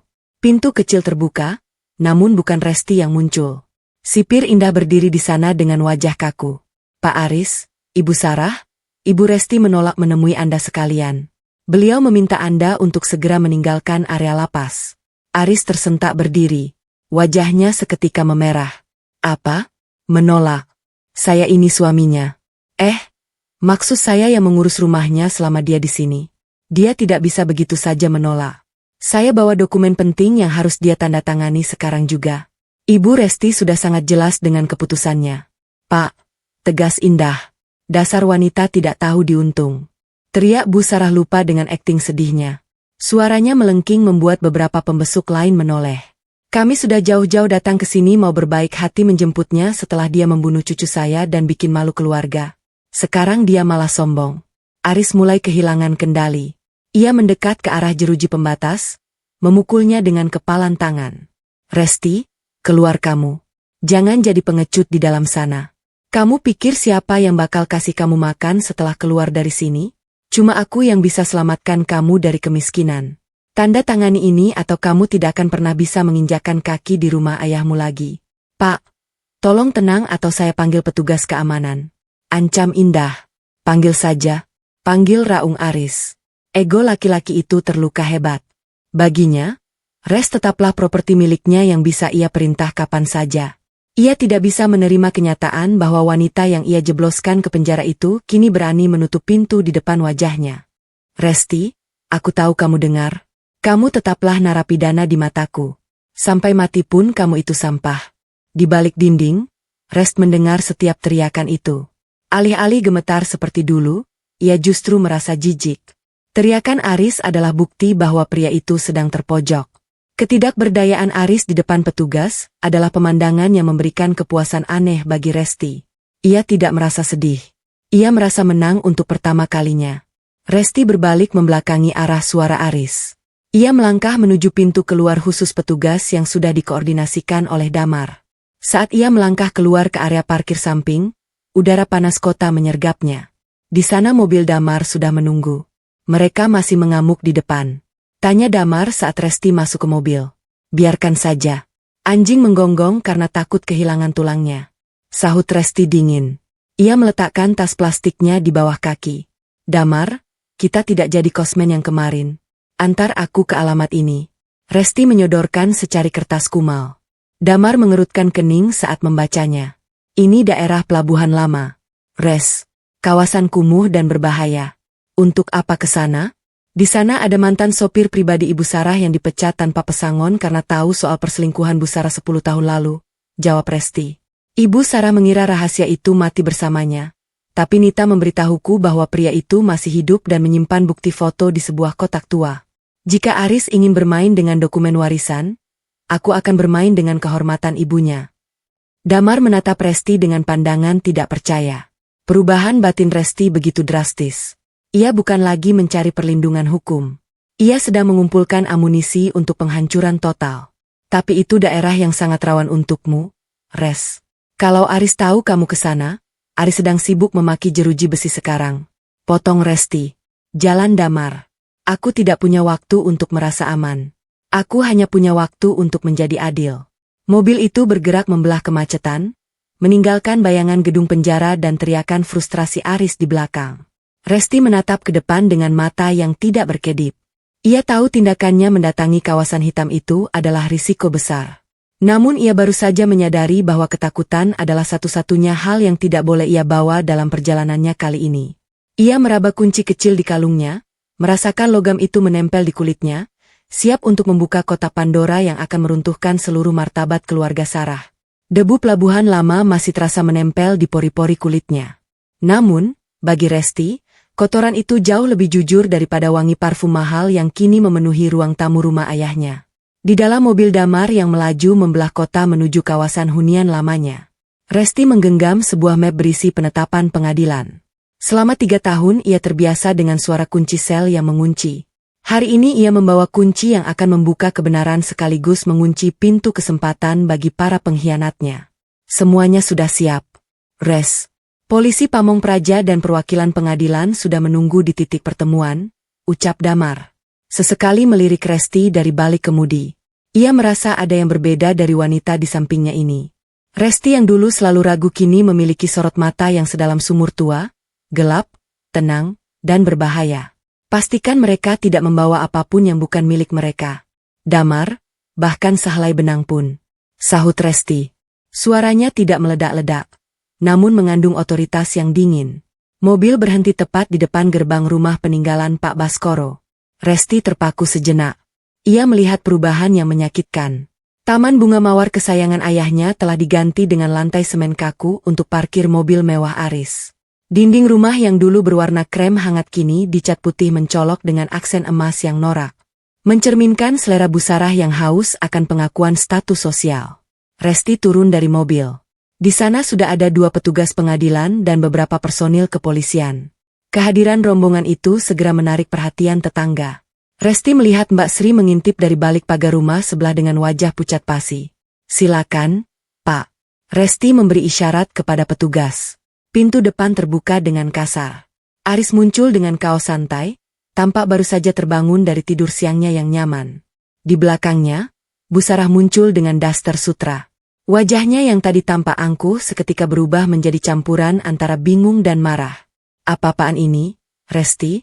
Kenapa kamu bawa polisi ke sini?" Aris berteriak, mencoba mengumpulkan sisa-sisa wibawanya yang mulai rontok. "Kami membawa surat penetapan eksekusi pengosongan rumah, Pak Aris." Petugas pengadilan melangkah maju menyerahkan dokumen resmi. Berdasarkan bukti pemalsuan dokumen warisan dan gugatan balik yang diajukan Ibu Resti, pengadilan memerintahkan Anda dan keluarga untuk meninggalkan properti ini dalam waktu 1 jam. Wajah Aris seketika kehilangan warnanya. Ia menoleh ke arah ibunya lalu kembali ke Resti. "Pemalsuan kamu gila. Aku punya surat hibahnya. Kamu tidak bisa mengusir kami begitu saja dari rumah ini." Resti melangkah maju melewati garis pagar yang selama ini mengharamkan namanya. Ia berdiri tepat di hadapan Aris. "Surat hibah dengan tanda tangan palsu yang dibuat saat ayahku sedang kritis. Jangan menghina kecerdasanku lagi. Aris uji forensik sudah membuktikan semuanya. Kamu bukan hanya pencuri, tapi kamu juga pengecut yang bersembunyi di balik nama besar ayahku. Resti, dengar, kita bisa bicarakan ini secara baik-baik." Suara Bu Sarah mulai melunak, mencoba menggunakan nada manipulatif lamanya. "Ibu tahu kamu emosi, tapi bagaimanapun Aris ini masih diam." Potong Resti tajam, matanya menghunus ke arah Bu Sarah. "Jangan pernah sebut kata ibu di depanku. Ibu tidak akan membiarkan menantunya membusuk di penjara atas kesalahan yang dilakukan anaknya sendiri. Anda hanyalah orang asing yang menumpang di rumah saya." Santi keluar dari dalam rumah tanpa ketakutan melihat polisi mulai masuk untuk melakukan inventarisasi barang. Ia mencoba menyelipkan sebuah tas tangan kecil di balik punggungnya. Namun, seorang petugas polisi wanita segera mencegatnya. Semua barang yang dibeli menggunakan aliran dana dari rekening Pak Baskoro selama 3 tahun terakhir akan disita sementara untuk pembuktian tindak pidana pencucian uang, tegas petugas tersebut. 1 jam berikutnya adalah drama yang paling memuaskan sekaligus menyesakan bagi Resti. Ia berdiri di tengah ruang tamu, melihat satu persatu perabotan yang bukan miliknya diangkut keluar. Ia melihat Aris yang biasanya sombong kini memohon-mohon pada petugas. Sementara Bu Sarah berteriak-teriak histeris menuduh Resti sebagai anak durhaka. Batin Resti bergejolak. Ia melihat noda kopi di karpet peninggalan ibunya. Ia melihat goresan di meja kerja ayahnya. Setiap jengkal rumah ini telah dikotori oleh kehadiran mereka. Ada rasa puas saat melihat mereka diusir seperti gelandangan. Namun di sudut hatinya yang paling dalam, Resti merasa hampa. Kemenangan ini tidak mengembalikan ayahnya. Kemenangan ini tidak menghidupkan kembali bayinya. "Mbak, maafkan saya." Mbak Sri tiba-tiba mendekat saat Aris dan keluarganya dipaksa keluar pagar. Mbak Sri menangis, memegang tangan Rest dengan gemetar. "Saya terpaksa, anak saya diancam." Resti menarik tangannya perlahan. Ia menatap Mbak Sri tanpa rasa benci, tapi juga tanpa kehangatan. "Maaf, tidak akan mengubah 3 tahun yang hilang, Mbak Sri. Tapi jika Mbak ingin menebusnya, pastikan Mbak bicara hal yang sebenarnya di persidangan pidana nanti. Jangan ada yang dikurangi." Mbak Sri mengangguk cepat lalu mundur ke kerumunan tetangga yang kini sibuk mencemooh Aris. Keluarga yang dulu dipuji-puji karena kekayaannya yang mendadak itu kini berdiri di pinggir jalan dengan hanya membawa beberapa tas pakaian yang diizinkan petugas. Aris menatap Resti dari luar pagar dengan kebencian yang murni. "Kamu pikir ini sudah berakhir, Rest? Kamu pikir kamu bisa hidup tenang setelah mempermalukan aku seperti ini? Resti tidak menjawab. Ia justru berjalan menuju pintu depan rumahnya, memegang gagang pintu yang terasa familiar di tangannya. Ia menoleh sedikit, memberikan tatapan terakhir pada Aris. Ini belum berakhir, Aris. Ini bahkan belum sampai pada bagian yang paling menyakitkan bagi kalian. Selamat menikmati lantai kontrakan yang sempit persis seperti sel yang dulu kalian berikan padaku. Resti masuk ke dalam rumah dan menutup pintu dengan dentuman pelan. Namun mantap. Untuk pertama kalinya dalam 3 tahun, ia mendengar suara kunci diputar dari sisi dalam, sisi yang benar. Di dalam kesunyian rumah yang berantakan itu, Resti duduk di kursi kayu milik ayahnya. Ia mengeluarkan ponsel yang ia dapatkan dari pelabuhan lama. Ia melihat draft pesan yang sudah ia siapkan untuk pengacara Aris. Pengacara yang diam-diam ia ketahui memiliki banyak masalah tunggakan pajak. Resti menyadari bahwa untuk menghancurkan Aris sepenuhnya, ia tidak bisa hanya mengandalkan jalur hukum yang bersih.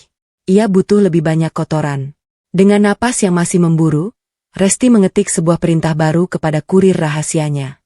Ia meminta kurir itu untuk mendatangi bank tempat Aris menyimpan sisa uang warisan tersebut.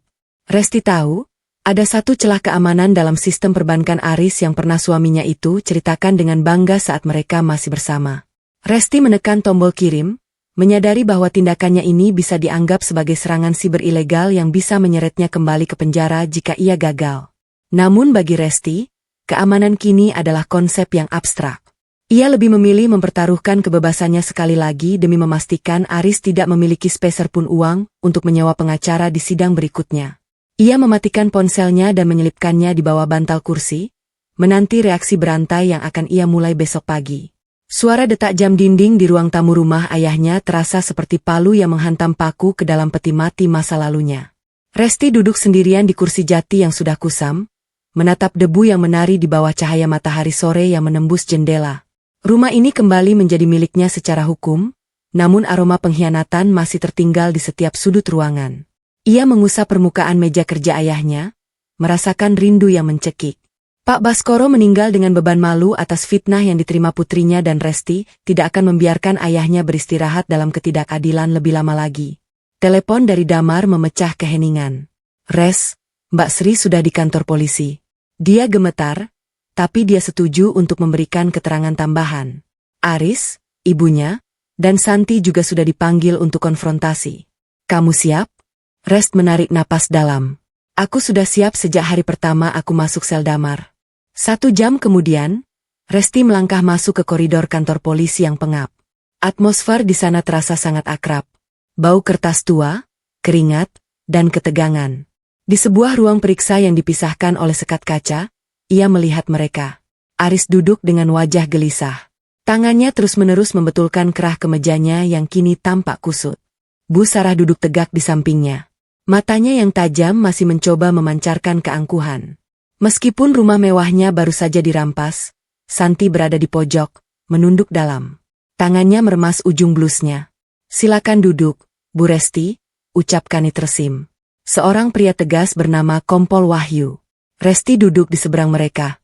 Ia berdiri tegak. Punggungnya lurus seolah-olah beban 3 tahun di penjara telah membentuk tulang belakangnya dari baja. Ia tidak menatap Aris dengan kerinduan. Tidak pula menatap Bu Sarah dengan ketakutan. Ia hanya menatap mereka sebagai objek yang harus dibersihkan dari hidupnya. Saksi Sri Wahyuni panggil Kompol Wahyu. Mbak Sri masuk dengan langkah ragu. Wajahnya sembab. Begitu matanya bertemu dengan tatapan menghunus dari Bu Sarah, ia sempat tersentak mundur. Namun saat ia melihat Resti yang hanya dia menatapnya dengan penuh harap, Bakri mengepalkan tangannya.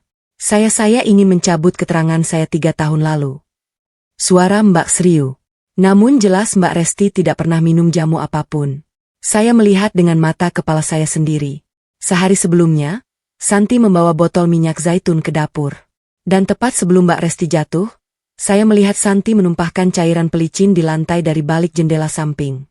Saya diam karena Bu Sarah mengancam akan memenjarakan suami saya soal hutang. Bohong. Dia dibayar oleh Resti untuk bicara begitu, teriak Bu Sarah berdiri hingga kursinya terdorong ke belakang. Mbak Sri, ingat siapa yang kasih kamu makan selama ini? Diam, Bu. Bentak Kompol Wahyu. Duduk atau saya keluarkan dari ruangan ini. Aris menoleh ke arah adiknya dengan tatapan tidak percaya. Santi, apa yang dibilang Mbak Sri itu benar? Santi tidak menjawab. Ia hanya mulai terisak pelan. Namun, Damar tidak membiarkan celah itu tertutup. Ia mengeluarkan sebuah tablet dan meletakkannya di tengah meja. Bukan hanya kesaksian Mbak Sri, Pak Kompol, ucap Damar tenang. Ini adalah rekaman CCTV dari apotek di pinggiran kota. Tanggalnya 2 hari sebelum kejadian. Lihat siapa yang membeli cairan kimia pemicu kontraksi ini. Layar menunjukkan sosok Santi yang tertangkap kamera dengan jelas. Wajahnya yang panik saat membeli botol itu tidak bisa dibantah. Aris terpaku, dunianya seolah runtuh saat melihat bukti digital yang begitu telanjang. Dan ini Damar menyodorkan map putih, adalah hasil tinjauan forensik independen atas rekam medis Resti 3 tahun lalu. Tidak ditemukan residu zat kimia di dalam saluran pencernaan Rest yang artinya dia tidak pernah meminum zat penggugur. Luka pendarahan hebat itu murni akibat abrupsi plasenta karena benturan keras pada tulang ekor saat jatuh. Laporan medis yang dulu diajukan ke pengadilan ternyata telah dimanipulasi di bagian kesimpulan akhirnya. Resti tetap diam. Ia memperhatikan bagaimana wajah Bu Sarah yang tadinya putih karena bedak kini berubah menjadi abu-abu pucat. Mertuanya itu mulai gemetar bukan karena menyesal, tapi karena sadar bahwa jaring-jaring kebohongannya telah koyak. 3 tahun, ucap Resti. Akhirnya suaranya rendah tapi memenuhi seluruh ruangan. 3 tahun aku membusuk di selena botol yang kalian taruh di lemari bajuku. 3 tahun aku kehilangan hak untuk melihat ayahku di saat terakhirnya. Semuanya karena 1 botol minyak dan 1 kebohongan yang kalian pelihara. Aris mencoba meraih tangan Resti di atas meja. Res, aku benar-benar tidak tahu kalau mereka. Resti menarik tangannya dengan cepat. Seolah-olah kulit Aris adalah bara api yang menjijikan. Kamu tahu, Aris, kamu hanya memilih untuk percaya pada mereka. Karena itu lebih mudah bagimu daripada mengakui bahwa istrimu benar. Kamu lebih memilih mengusir ayahku daripada mencari kebenaran. Kamu adalah bagian dari rencana ini sejak kamu berhenti mempercayaiku. Kompol Wahyu memberikan isyarat kepada petugas di belakangnya. Berdasarkan bukti baru dan pengakuan saksi kunci, kami akan meningkatkan status Saudari Santi dan Saudari Sarah menjadi tersangka laporan palsu dan permufakatan jahat. Saudara Aris juga akan diperiksa terkait dugaan keterlibatan dalam manipulasi dokumen warisan. Santi histeris memohon pada Aris agar menyelamatkannya. Sementara Buara hanya terduduk lemas dengan tatapan kosong. Mereka digiring keluar ruangan untuk pemeriksaan lebih lanjut secara terpisah. Saat ruangan mulai kosong, Rest berdiri. Ia merasa kepalanya sedikit pening karena luapan emosi yang tertahan. Kemenangan ini terasa pahit seperti obat yang menyembuhkan tapi meninggalkan bekas luka di lidah. Ia menatap Damar yang sedang membereskan berkas. Ini baru awal, kan? Tanya Resti pelan. Langkah selanjutnya adalah tuntutan pidana maksimal untuk mereka. Res, kamu sudah mendapatkan namamu kembali? Jawab Damar. Resti melangkah keluar dari kantor polisi. Ia melihat langit yang mulai menggelap. Namun ia tidak langsung menuju mobil Damar. Ia melihat seorang petugas administrasi di loket samping sedang merapikan beberapa dokumen lama. Resti teringat pada tawaran yang ia berikan kepada mantan atasan Aris semalam. Ia tahu jika ia hanya mengandalkan kasus ini, Aris mungkin hanya akan terkena hukuman ringan atau denda karena statusnya yang hanya mendukung ibunya. Resti berjalan menuju sudut yang lebih sepi, merogoh tasnya dan mengeluarkan sebuah amplop kecil yang berisi data login perbankan korporat milik Aris yang pernah ia catat diam-diam bertahun-tahun lalu. Sebuah rahasia yang bahkan Aris sendiri mungkin lupa pernah ia ceritakan. Resti tahu mengakses data itu sekarang adalah tindakan ilegal yang sangat berisiko dan bisa membatalkan status bebas bersyaratnya jika tertangkap. Namun ia juga tahu bahwa di dalam sana tersimpan bukti aliran dana gelap yang akan memastikan Aris tidak hanya kehilangan rumah, tapi juga seluruh masa depannya. Dengan tangan yang sedikit gemetar, Resti menyerahkan amplop itu kepada seorang kurir motor yang sudah menunggunya di depan gerbang, memberikan instruksi terakhir untuk mengirimkannya ke kantor pajak secara anonim malam ini juga. Ia telah memutuskan bahwa keadilan tidak akan datang dengan sendirinya. Ia harus menjemputnya meski tangannya harus ikut sedikit kotor dalam prosesnya.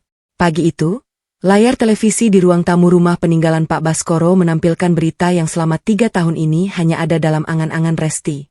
Sebuah tajuk berita lokal memperlihatkan foto Aris dengan keterangan, dugaan penggelapan aset dan kesaksian palsu. Resti duduk diam, menyesap teh hangatnya yang terasa tawar. Ia telah mendapatkan kembali rumahnya.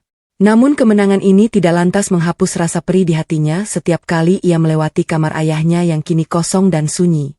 Laporan yang dikirimkan Resti ke kantor pajak dan mantan atasan Aris membuahkan hasil yang jauh lebih cepat dari perkiraan.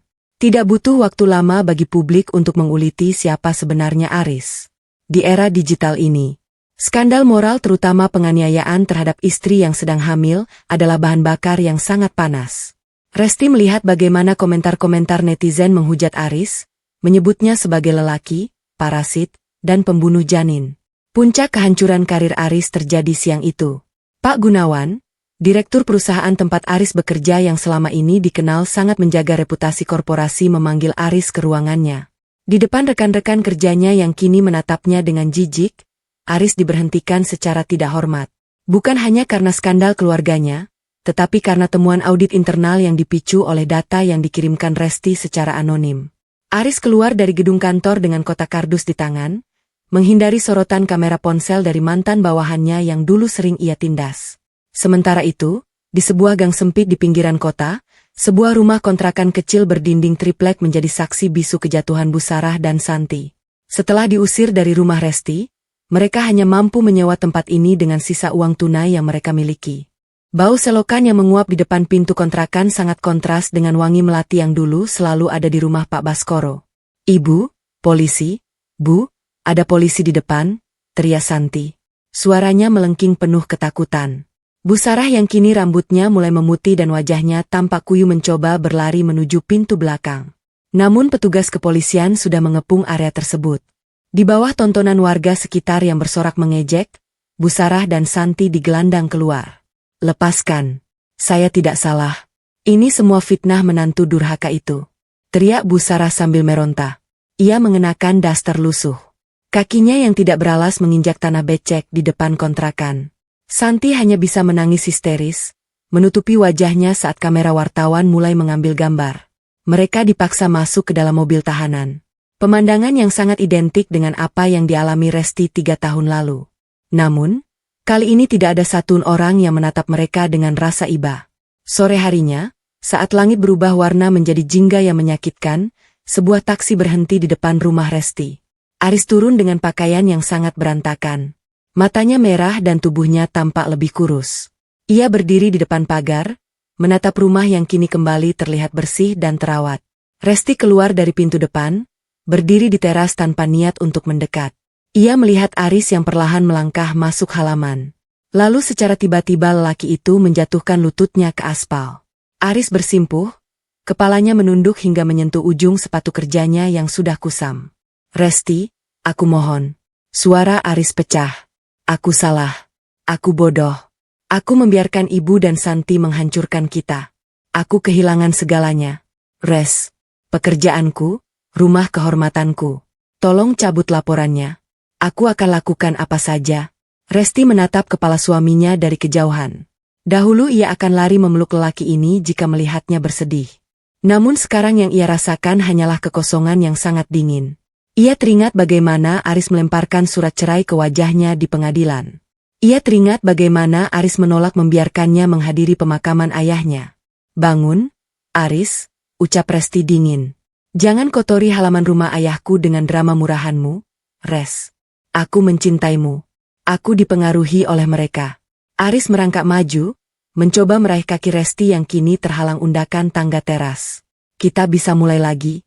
Kita bisa punya anak lagi. Aku akan berubah. Aku janji anak lagi." Resti tertawa pendek. Sebuah tawa yang terdengar sangat menyedihkan. "Anak yang kau sebut mati karena dosaku. Ayahku yang kau sebut meninggal karena rasa malu padaku. Kamu tidak meminta maaf padaku, Aris. Kamu hanya sedang takut karena sekarang kamu tidak punya tempat untuk tidur dan uang untuk makan." Resti berbalik, tidak sudi lagi menatap lelaki yang kini menangis terseduh-seduh di atas aspal. Ia masuk ke dalam rumah dan menutup pintu. Namun, tangannya bergetar hebat. Di balik pintu, ia bersandar, mencoba mengatur napasnya. Hancurnya Aris tidak membuatnya merasa bahagia secara ajaib. Ia hanya merasa bahwa bebannya sedikit berkurang, namun lukanya tetap menganga. Konflik batin Resti mencapai titik didihnya. Ia telah menghancurkan mereka, namun bayangan ayahnya tetap menghantui. Ia merasa seolah-olah ayahnya sedang melihatnya dari sudut ruangan, bertanya, apakah kemarahan ini benar-benar akan memberinya kedamaian? Resti berjalan menuju meja telepon. Ia mengambil secari kertas berisi nomor telepon seorang maklar tanah yang direkomendasikan oleh Damar. Ini adalah tanah terakhir yang menjadi sengketa, sebidang tanah yang Aris sangat inginkan untuk modal bisnis barunya. Resti tahu tanah itu secara hukum sudah jatuh ke tangannya. Namun, ia juga tahu ada pihak ketiga yang sangat berbahaya yang tertarik membelinya dengan harga murah melalui jalur belakang. Tanpa berkonsultasi lagi dengan Damar, Resti menekan nomor tersebut. Ia memberikan instruksi singkat agar pertemuan dilakukan malam ini juga di sebuah kafe remang-remang di pinggiran kota. Resti tahu bahwa melakukan transaksi ini tanpa pengawasan pengacaranya bisa dianggap sebagai tindakan yang melanggar prosedur administratif pemulihan aset. Namun, ia sudah tidak peduli. Ia ingin memastikan bahwa saat Aris benar-benar jatuh, tidak akan ada satu celah pun baginya untuk merangkak naik kembali. Meski itu berarti ia harus bermain di wilayah yang abu-abu. Ia menyambar kunci mobilnya, meninggalkan Aris yang masih meratap di depan pagar rumahnya yang tertutup rapat. Sinar matahari pagi yang menerobos masuk melalui celah jendela ruang tamu terasa lebih hangat. Namun, bagi Resti, cahaya itu hanya mempertegas kekosongan rumah yang kini kembali ke tangannya. Aroma pembersih lantai yang tajam berusaha menutupi jejak-jejak keberadaan keluarga Aris. Namun memori tentang teriakan memilukan Aris di depan pagar tadi malam masih terngiang di telinganya. Resti berdiri di tengah ruangan, menatap noda di dinding yang dulunya merupakan tempat foto pernikahan mereka bergantung. Kini hanya ada bekas paku yang berkarat, persis seperti sisa-sisa perasaannya terhadap pria yang pernah ia cintai sepenuh hati itu. Resti memalingkan wajah berjalan menuju dapur, tempat di mana dunianya runtuh 3 tahun lalu. Ia menatap ubin lantai yang kini sudah bersih mengkilap. Tidak ada lagi sisa minyak zaitun yang licin, tidak ada lagi darah yang mengalir. Namun secara batiniah, Resti masih bisa merasakan denyut nyeri di tulang ekornya. Ia menyadari bahwa memenangkan kembali rumah ini hanyalah langkah administratif. Memenangkan kembali dirinya sendiri adalah perjuangan yang jauh lebih sunyi dan melelahkan. Hari ini adalah hari pembacaan vonis akhir untuk Bu Sarah dan Santi. Resti mengenakan setelan blus hitam yang tegas.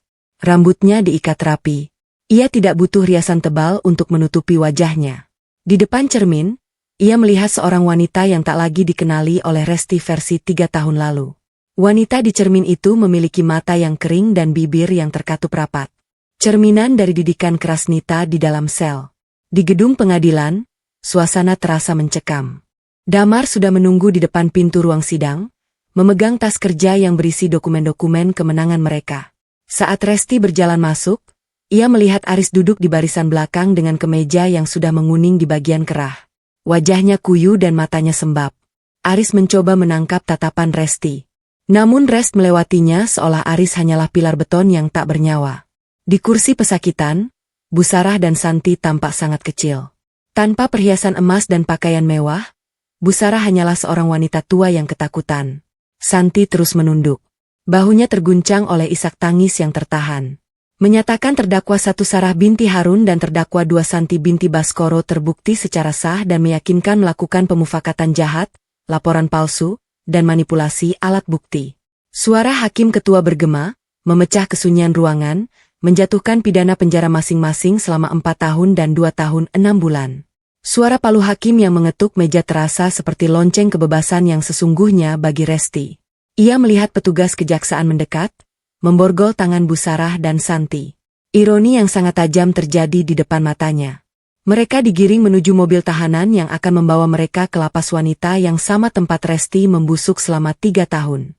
Mereka akan menghirup udara pengap yang sama, memakan nasi cadung yang sama, dan mungkin akan bertemu dengan Nita yang sudah Resti beri pesan khusus melalui surat rahasia minggu lalu.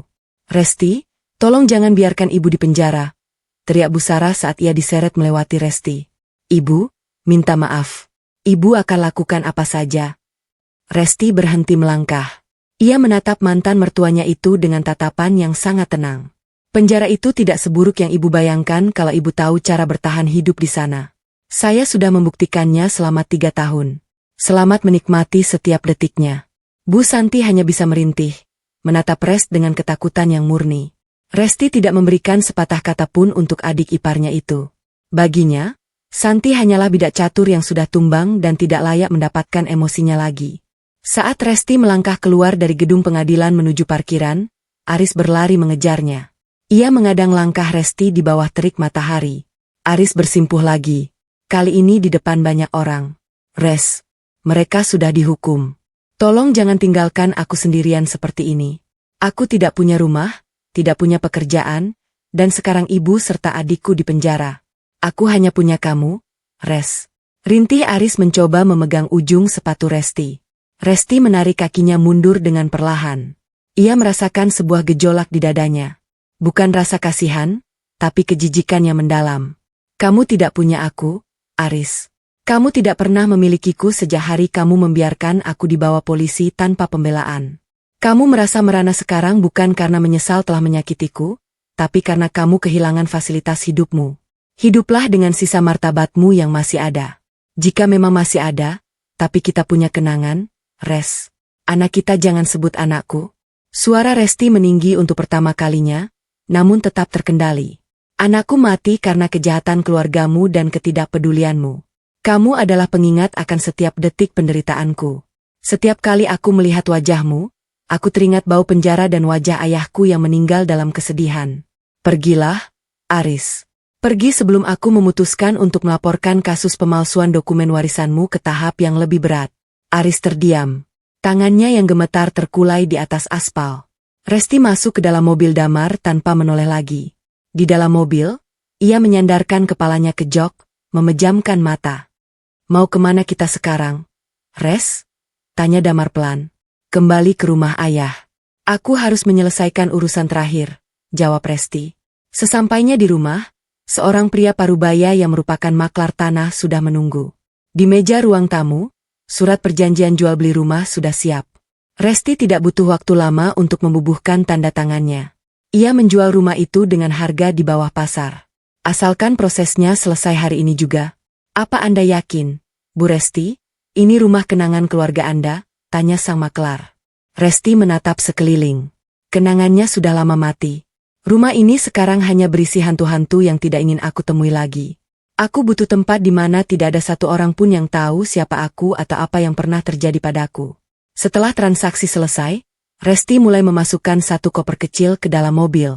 Ia tidak membawa furnitur, tidak membawa hiasan dinding, bahkan tidak membawa satun foto Aris.